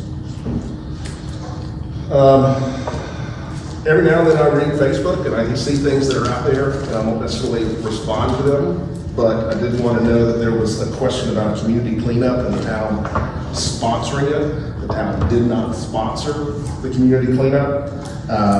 They have permanently installed our old logo on a cleanup ad, and if we agree to post it on our Facebook page, we get credit for sponsoring it. So that's what it is. Provided you a memo, and we can skip that. This is something that I'm gonna hit and then I'm gonna come back to later on at another day. This was brought up to me by a resident in town. There are approximately 10 addresses in the town of Pacolet that receive sanitation pickup. However, they either do not pay the sanitation annual fee, or their house or a large portion of the property is not included in the town limits. Many of these residents are not eligible to vote in town elections. I'm going to put together a full report of these addresses for you, but I need to know what you want, how you want to proceed as being, but I need to know how you want to proceed as being eligible to receive town services like sanitation pickup. Don't they have to be annexed in? So the option would be, what I'd like to do is to go to these residents and say, if you'd like to continue to get sanitation picked up, then your property needs to be annexed into the town of Pacolet. I don't think you need us to tell you to do that. What's that? I don't think you need us to tell you to do that. That's- Okay. I mean, Our ordinances specifically say exactly. you receive these. So if they're getting it now, then I think that needs to stop until.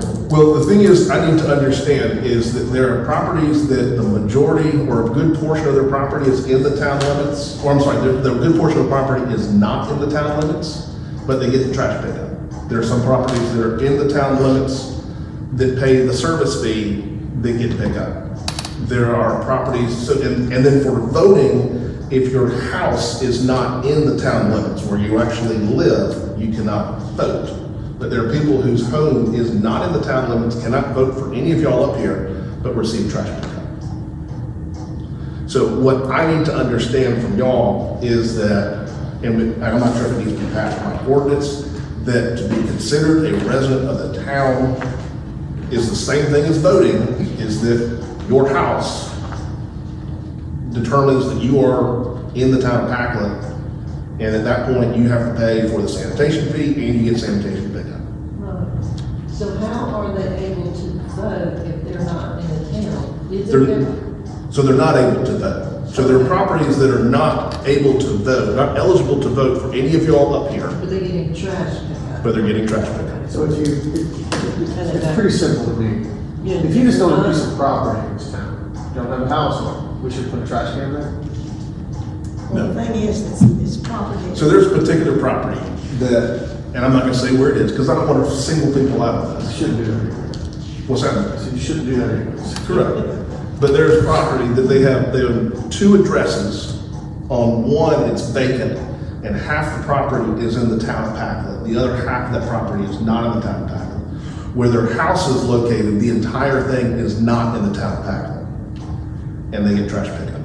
So their residence, where their residence itself doesn't pay municipal taxes or the trash fee. But Correct. that's where the trash comes from. So the vacant lot is the one, if the vacant lot is producing the trash. So They must have a lot of litter that they pick up weekly. There's the house, it's directly beside the vacant lot, so it's considered part of it, but it's still 2 separate parcels. But the house is producing the trash. People Correct. just cut and dry as common sense. I wouldn't be entertaining the idea of asking if they'd like to annex it. Or either pick up paper or then pick up your trash cans and or picking up your trash. But we have another piece of property that about 10% of it's actually in the town of Pacolet. The majority of the property and the house is not in the town of Pacolet. The driveway is in the town of Pacolet, but it gets trash picked up. And so I think it's a fair thing. I mean, it's got to be fair to everyone that's all out there. I think Yeah. it's There again. pretty clear the way it is now. If the residents, If you can't vote in the town of Pacolet, you Yeah. don't get sanitation pickup. if you don't pay municipal taxes, you don't get the sanitation fees They pay some municipal taxes, on the property where they live, is what I'm saying. and that's what Put I a so. storage building up on the corner of a driveway that's inside municipal limits, then There is a property that 90% of the property is outside of the town of Pacolet. 10% is in the town of Pacolet. On that 10%, they pay town of Pacolet property taxes. It's a nightmare for the treasurer's office. Because then they have to take the entire amount, divide that by 10% to figure out how much is actually get charged to a particular person. The house is producing the trash. What I'd like to do is put together a list of all the tax map numbers, if they're paying the fee, what they're paying in terms of taxes, what they're paying in terms of a sanitation fee, and if they're getting trash pickup. And I'm gonna present that to you at the next council meeting, and then you tell me how you wanna proceed, if that's okay with you. Section 18-14, sanitation fees, service fees. Each taxpaying property receiving residential garbage service from the town shall pay to the town a residential garbage collection fee to cover the cost of garbage collection and disposal, which fee shall be. I think the key word is residential. Right. Residential. If your house is in it, and you're getting your trash picked up. Let me get you some more, I'm gonna do some more research on this. Driveway is not the house. The house is And I don't want to penalize them, I want to come to them and say, listen, if you want to annex into the town of Pacolet and keep on getting what you're getting, great. But it's not fair to other people out there who are paying all of the property taxes. Well, exactly. I could protest that as well. I mean, shucks. I'll get you more information and provide that for you, but I have an idea of where y'all kind of want to go. Yes. But I wanted you to be aware of this. I Well, think what we the, should- yeah. I mean, that's what the ordinance says. Why do we need to do anything else? The term residential actually came from residential garbage service, meaning residential garbage service provided is just the type of service it is. It doesn't actually refer to the residence itself. It just says residential garbage service. Well, where are you gonna get your garbage from, the residents? Well, and with that would mean that we don't pick up businesses or nonprofits or anything of that sort either. Unless it clearly defines that we should. What, we plan on what?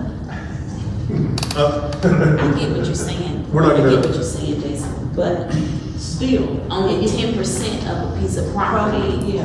they're not living on it. No. Therefore, they're not producing Producing. any garbage or trash. No. Therefore, they shouldn't receive garbage pickup. Right. The house produces that is. So it makes outside. sense. If they're not paying the fee No. for trash, that's the simplest. It specifically says that you need to pay the fee to get it. That's what the ordinance says. You pay the fee to get the service. End of story. Yeah, period. And just I've been talking to the attorney about this too. The other issue that ends up happening is the fee that you pay does not cover the cost of sanitation. So the cost of sanitation in the town of Pacolet is $160,000 a year. The amount of money that's brought in terms of revenue for the sanitation is approximately $52,000. So $52,000, what you end up paying on your sanitation fee does not cover the cost of trash pickup. It's a third of it. So Jason, would you read justify him going to the residents saying, we're not picking up your trash? Yeah. Yeah. So the fee schedule. Yeah, that's what the The ordinance- schedule of such fees is in the administrator's office, is what the ordinance says, okay? Well, it would be your decision to say, well, the fees, we have an annual fee and we have tax collection fees. You're paying either one of them. So you either need to pay taxes and this sanitation extra fee. What is that fee? $45. 47, 45? 45. 45. So you pay the 45 and the municipal taxes, and it's in the town or, There's no pickup. I mean, it's kind of dry. No, I agree, and I don't want it to be fair, but I wanted y'all to know this before I start going out there and start talking to some of these people who live in your districts. I do not want to, because a lot of them are in your district, no offense. It has nothing to do with you. It's just how the lines were drawn. If you go on the One Spartanburg GIS map, you'll see on there's a lot of properties. Well, that's all good and fine. I mean, Okay. Can I go ahead and vote? I apologize for getting too much involved. The Appalachian Council of Governments is currently working through the historical grant for the Marysville School. Grant deadline has been extended to November 1st. I do not have the cost estimates. I was supposed to have them in today, but as soon as I have those, I can provide those to you if you'd like. But just wanted to give you an update of where we were with that. Had a meeting with Chief Judge, Assistant Town Clerk, Court Clerk, RCI, the Town Administrator. The judge is very supportive of the direction that we're going on with code enforcement and is accepting of the idea that once we have sent a certified letter to someone's house and we have verification that that certified letter got there, that's all she needs to say that they have received it. And how are we gonna know that it's, that they, I mean, I know we'll know if we get the green card back. But I mean, if they're not there to accept it and then it sits down at the post office and they don't go pick it up, that's where it's gonna sit. And I And believe- now you in the, twilight zone. We ended up talking, I had a conversation with Eric Scheidel about this at the Michigan Association conference, and he says that once you, his opinion on there is that once you send it to the address that's on their tax bill, that you have done what you're supposed to do. At that point, it's their responsibility to have correct information on their tax bill. And then once you send it there, and it's proven that it had gotten there, then you've got your, I believe it's your 15 days, and then you can proceed with the next step. So we know it's got there when they leave. What is it? You get some little slip. Does a mailman leave you some slip or something? That you got something in the post office? Certified mail is what you're asking? Yeah, well, that's what. So yes, with the certified mail, once they have received it, whether they denied to pick it up or not, once they know they've gotten it, that's your countdown starts at that point. Right. Can I ask, who's mailing these? Is that the town? The town. Somebody gets to do this? Who is issuing these? But even if they're getting the receipt, if they got the receipt, then you get the envelope back because it's addressed back to you. What I'm Yes. saying is, but if they're not there to get it, they leave a little slip or something anyway and say, it's down at the post office because it's undeliverable for whatever reason you weren't there to get it. So then that's when you don't know if they got it or not, because you don't receive it back. There is a way to say that it has gotten to there, and I'm trying to remember how our conversation went with the judge, but I believe it was once it was there, whether if they refused to pick it up or not, it was considered at that point that they had received it. Okay. But your question on there, so someone goes and makes a post on our website. It comes to us, and first step is that RCI goes out there and documents it, takes pictures, verification, and then comes back and lets, it was April, no. April will then send a letter to them stating the violations and the time in which they have to be able to address this or appeal to the town. At that point in time, after that 15 days has gone by, then RCI goes back out there, verifies the fact that nothing's been done up there or that it has been done. One thing that I've been hearing is that a lot of this is education. A lot of people are learning this whole thing. But once, if they have not done anything, because we've gone through the whole process of one of these things, and they haven't done anything, then at that point we send the police department out there to issue them a summons. Once the summons is issued, they are given a court date, it's usually 60 days from the date in which the summons is given. They'll come to that court date. We have a particular person who did not come to that court date, refused.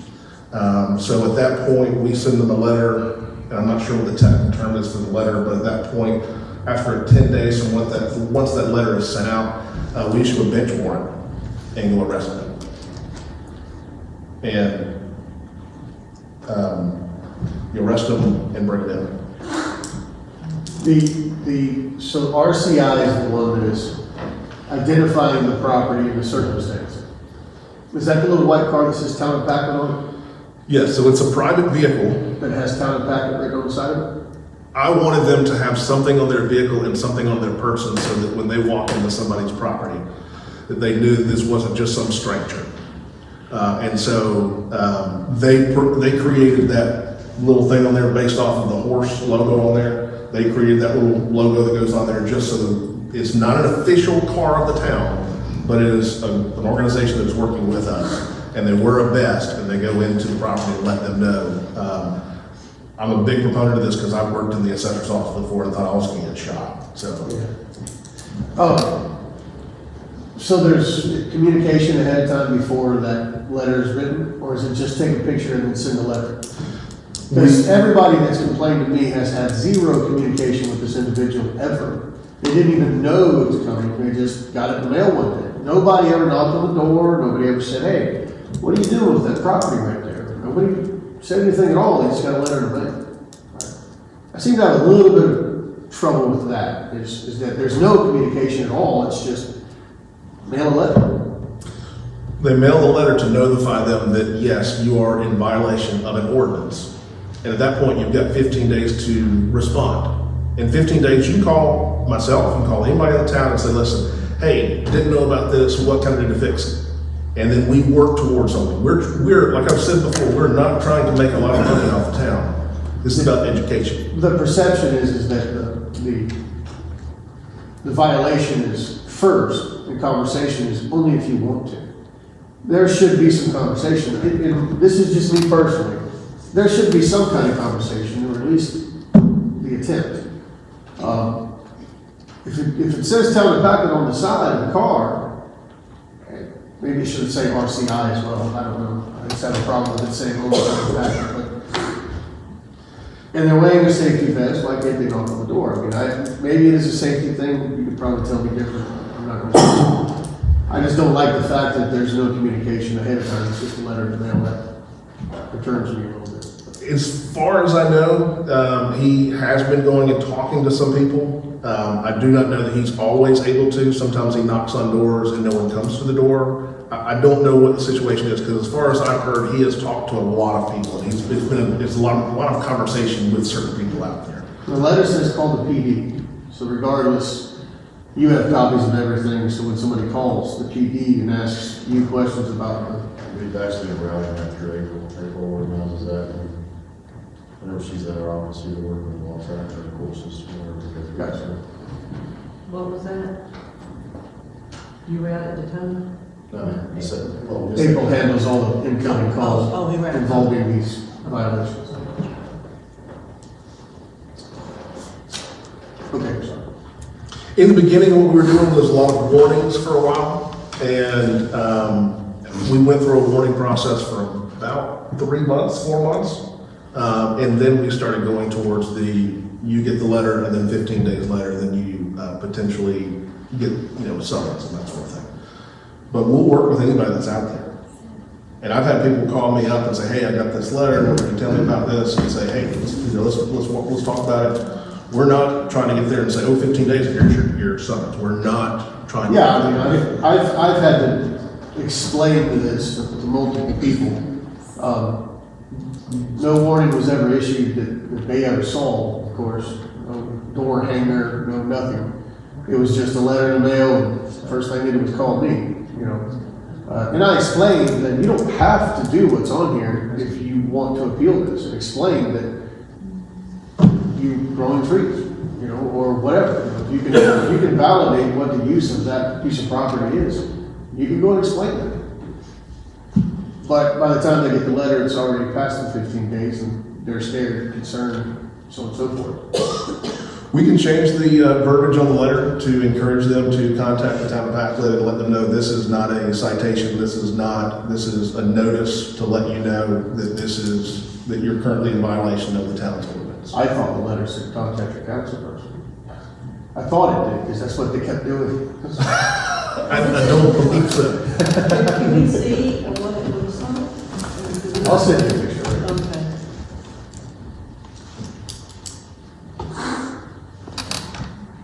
Okay, we will. Okay. History Committee will display items in the museum for Riverfest. Museum has been thoroughly cleaning for those coming through the museum. However, I want to say they have been working on that, but we also have our current cleaning staff come through there and do a thorough cleaning of there. Thank you very much to Diane who did that. The committee chair is currently getting estimates for a consultant to come and evaluate the museum and great recommendations. So I apologize, my spelling and corrections, I was writing this afternoon. One thing that we're looking at in terms of the history committee is what to do next. Elaine created this whole museum, what are we going to do now? And so what they would like to do is hire a consultant to say, this looks good, this doesn't look good, what is your direction, what are you trying to do here? And then they're gonna be able to help us redesign the museum down there. The museum is a collection of artifacts that may mean something to somebody. It's, if we get a collection of a councilperson's t-shirts, that's great, that's history, but are we gonna get people to come in to our town because we've got a collection of councilperson's t-shirts? And so, and I wasn't directing it at one particular councilperson, but that's the kind of stuff that's down there. And so they're gonna evaluate it and say, we want to, we think that's a good thing, or we don't wanna have this. Do we need to have coyotes that are currently down there? Does that really tell the story of Pacolet and the town? And so what we're doing right now is getting some estimates to get an idea, and then we present that to council. And if y'all are okay with spending some dollars, then we'll go into an official bid process. But I just want to let you know that what the history committee is working on, and they're not just kind of hanging out once a month for an hour. So, is there any grants available? I know there's grants available for museums and such. Are you pursuing things like that? Yes, anything that comes up, we're working with ACOG to try to find anything that's out there, and I would much prefer to have the majority of this covered by a grant, but there may be a possibility that I would request some money from our hospitality fund to be able to offset the cost of getting a consultant to come down there and basically tell us our baby's ugly.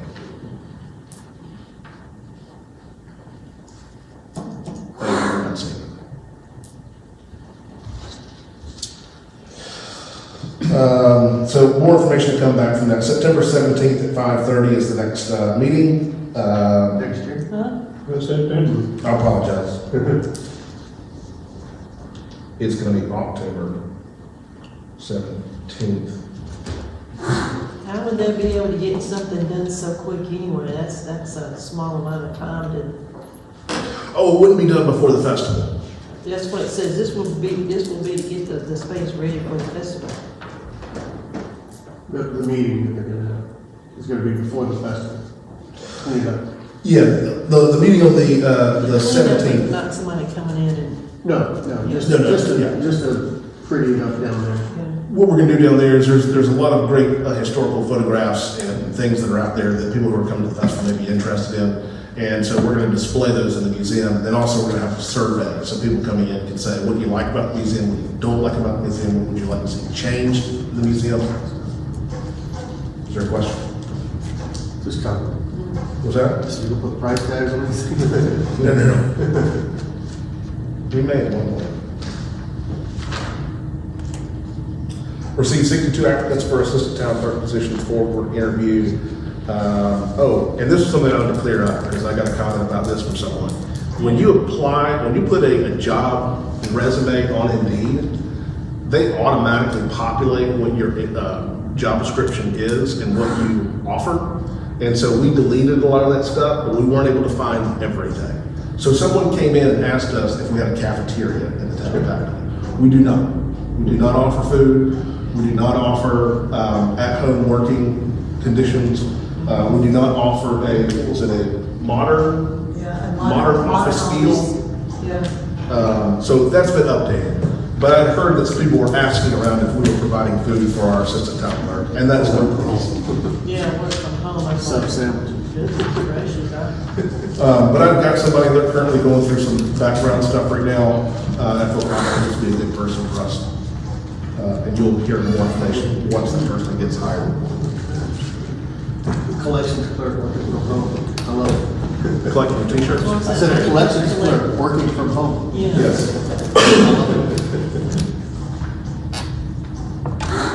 Well, we were thinking about Tony opening up a cafeteria for a while. Cooking food for us.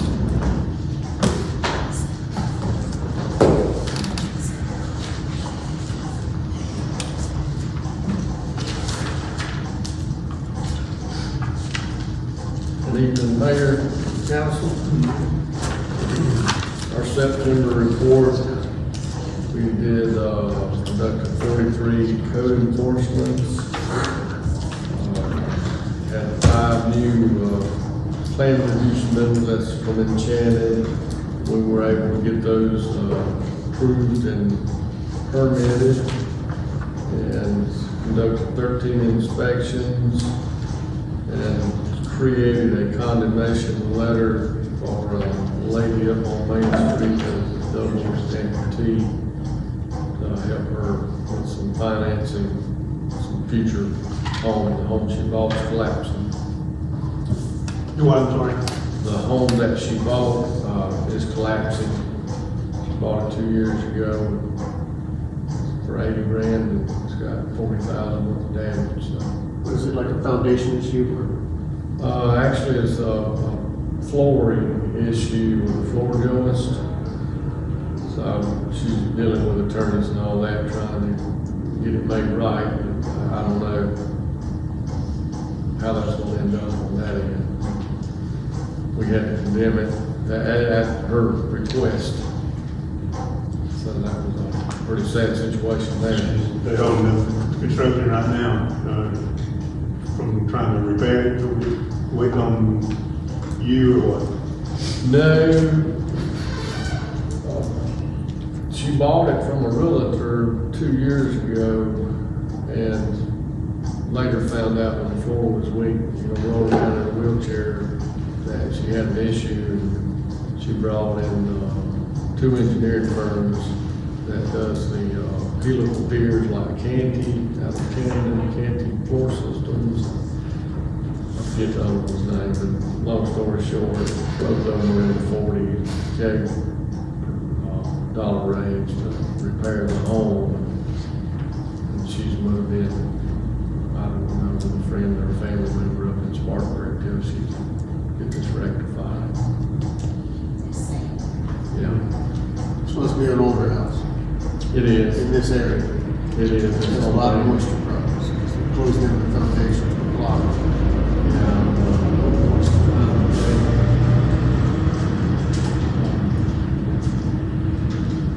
Right before Nick leaves on the left, train crossing towards the library that way.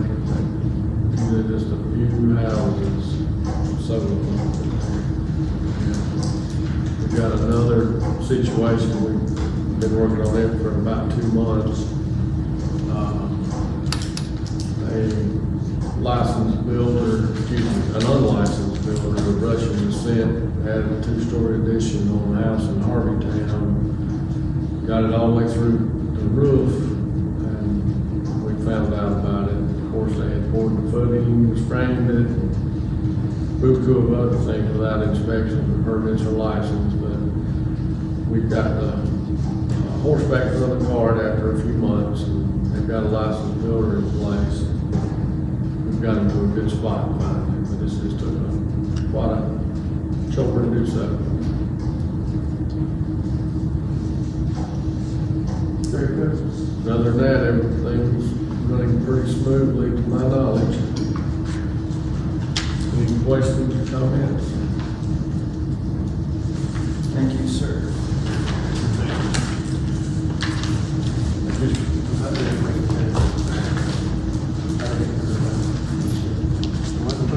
So rather than being tear it down.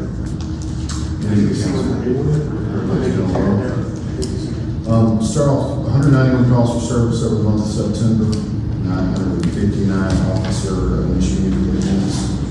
I'm sure as everyone knows, on the 26th, we had a shooting that was reported and investigated. The suspect was located, arrested, and charged in less than 1 hour from the crime occurring. I went through the solicitor's office, and the suspect's bond has been denied due to the circumstances of the investigation. So the suspect is still in jail, and should be in jail until we get court. We're going to be having some virtual reality-based training soon, and I'm going to invite council members to come and participate in that. It's something that a lot of communities have done over the last few years. I think it gives you a really interesting perspective on what police officers go through and the demands that we have, and some of the situations that officers will need put in without having to go out and get trained to be a police officer. So I don't have a specific date for that yet, but it is upcoming. We'll most likely host it there at the police department, and each of you will be invited to come and participate in that and give us some feedback on that. I am now certified as both a law enforcement and civilian active shooter response instructor. So any civic or religious organizations that request training, we'll be able to provide that. So if you have any organizations you're a part of, or if your religious group would like to have someone come and teach a class on that, I'm certified to do that now, and I'm really looking forward to doing it. So please put that out to the people in your communities. I think it's a pretty valuable tool. Also recently became what's called a stop and bleed instructor. So it's a really good major events, first aid skill to have. We'll probably include that in the same type of training, so it's pretty valuable, saving a lot of lives over the last 2 years.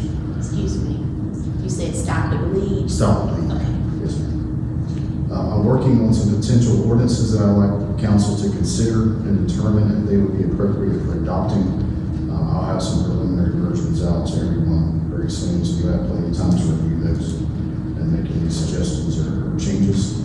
And we are planning, in the initial planning stages of conducting a citizens police academy in the next few months. The winter months, I think, will be a great time to do it. This will be an excellent opportunity for our residents to learn and experience some of the knowledge, skills, and abilities it takes for police work in today's society. Details will be publicized as soon as we start making our schedule and get things built. Seating for that will be limited. I can't imagine we can host for about 20 people. So we may end up having to do more than one session of that. So spread that to people in your church groups, your civic groups, and your districts. That will be coming. So if they're interested in that, I'll just publicize them quickly because I think all the seats will wrap up. Any kind of questions or anything I can answer? Anything for anybody? Questions? Good job, thank you. Thank you. I'd like to go back on the one item you had there. Had a guy that asked if, you mentioned the trail here. I'm talking about the one we have now. Somebody approached me about putting a bench up there, somewhere halfway or whatever, up that trail. Would we, be okay with that, or what? You said he built whatever specifications and whatever. The trail is on property of Pacolet Milligan, so we'd have to get their permission to put anything out there permanently. The library is currently working on a proposal right now where they'll do a little board out there with a little clear section that has a page of a book, and so they'll put 10 of them on the same trail, and so that you can go as a family and read one page together and then walk another 100 feet and read another page together. And so they're putting some stuff together on that. So yes, I think they could, but I just want to make sure that Pacolet Milligan's okay with it. Yeah.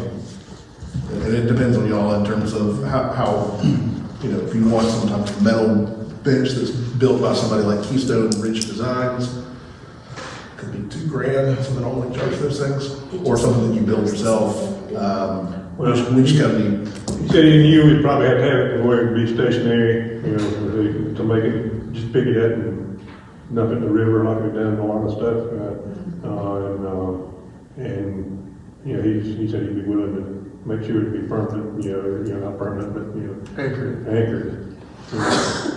The ones that are typically in downtowns, the metal ones that you've probably seen, there's probably about 10 or 15 different companies that make them across the country. Keystone Ridge Designs is one of the most popular ones that's out there, and you're spending anywhere from $2,000 to $4,000 or $5,000 per bench. But they're extremely heavy, very robust, and they're going to sit there for the next 10 or 15 years. Okay. I think we should talk to Pacolet Milligan and find out what they require too. Absolutely. It's their property, so they might have some guidelines as far as somebody gets hurt for it. Okay. Anything, ma'am? I just want to reiterate last month and before our code of conduct. I'm still being approached by some things that are still out there on Facebook from the appointees and council persons. I'm being told I don't go in and look, but if we could, and I know we've talked about it, update our code of conduct and also include in that disciplines. for continued, talking to other members or appointed people on committees and councils. I think we need to bring it forward, with social media and everything that's here now. I think we need to, Did you provide all appointed members and council members, new council members with copies of that to sign? I did not know the code of conduct was in place until it was brought up in the last meeting. I've since then searched and found a copy of the code of conduct that I'm not sure, was approved? It should have had a section on there where people could sign on their names. Yeah, I mean, it's supposed to be issued to all new, council members and all appointees and signed and, put back in. but there's. So maybe just make sure everybody has a copy of it. They're still, they're calling out council members. And, that's not nice, especially if you aren't in a appointed person yourself. I mean, not just people in Pacolet, but other people read our Facebook and read the numerous Facebook pages that are out there. I can provide a copy of the code of conduct that. And I just think it makes them look ignorant, but anyway, that's my I opinion. think you can send an electronic version. I'll send it out to everybody that's on the council, planning commission, and BZA. I mean, but you're in this position, you should know better, you should not want to.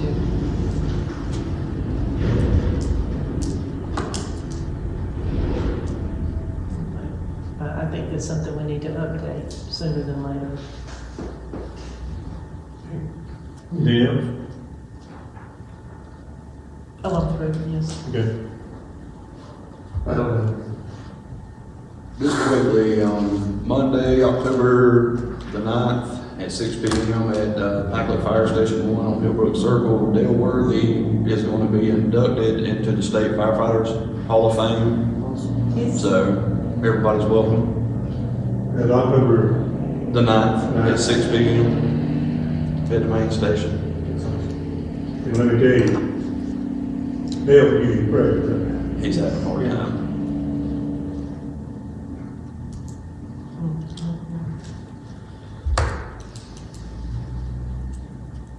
Okay, thank y'all for being out. We want to still remember family Miss McBeth. Remind everybody about the Riverfest. If you can volunteer, we always need volunteers, and we don't ever have enough. I don't think we ever have enough, and so I'd like to, invite everybody to come out, and if you want to volunteer, we got a free T-shirt for you. I feel like Friday might be the day you need the most. Yeah. Friday is the day you might need the most volunteers, or both in general? Setting up is a big deal, and it does help. The thing is for setup, if need be, I can stay until midnight to set up. What's scary is getting there early in the morning and having to move volunteers. Well, are they going to be able to set up the morning, the night before? The biggest thing we're doing the night before is putting out banners, putting out signs. And I think Paul is going to be coming by with his skid steer, and we'll be moving dirt around to kind of cover up the gopher or the groundhog holes that are out there. And I'm still checking to see if I've got the money in the budget to get about 20 tons of sand and put out in front of the stage for dancing. We need to remind people, the vendors and all, that it's going to be 9:30 before they can come. Yes. Starting it, first come, first serve. They'll have April's fixing up some little things that vendor, so they can, when they come to the block offs, that they can go through, show them the vendor thing and go through. Other than that, they won't be able to go through. You said they can't come until 9:30, but it's first come, first serve? Yeah. So she sent that out to the vendors today, but they can't be there until 9:30. They can't be entered into the area until 9:30, but it's at 9:30, it's first come, first served. Like, we don't have, your spot number 4, your spot number 7, your spot. If you want to set up beforehand, you can come in and set up and stay all night. We wouldn't be, guarding the place down there, right? Well, we had a person last year who wanted to bring in their food truck the night before. I told him, I said, fine. We just can't guard it. We're not going to be responsible for it. If something happens to it, that's on you. And he ended up not bringing it. But what we've set up is 9:30 is the earliest that vendors can come in and start setting up. 9 o'clock is when I think it's about 8 o'clock is when volunteers are getting out there. Can I ask you why 9:30? Why 9:30? Why? As opposed to earlier or later? Earlier?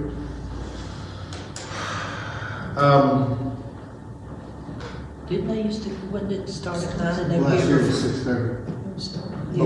Last year was 6. I bumped everything based off of the opening. So we opened at 9 o'clock. And so 6:30 was the time they got there. We opened at 9 this year? We opened at 9 last year. Okay. We're opening at noon now. Opened at noon this year. Yes, it's noon to 9 p.m.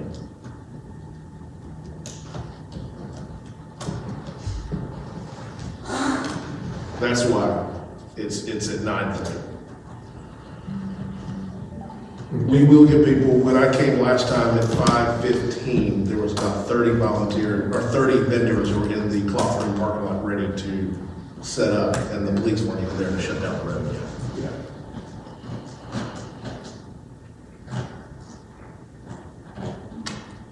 Anything else?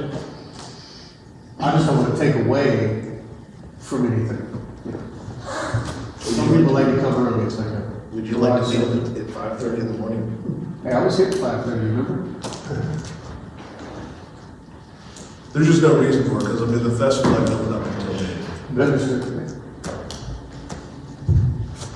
I'll make a motion to adjourn. Second. Motion made, all in favor?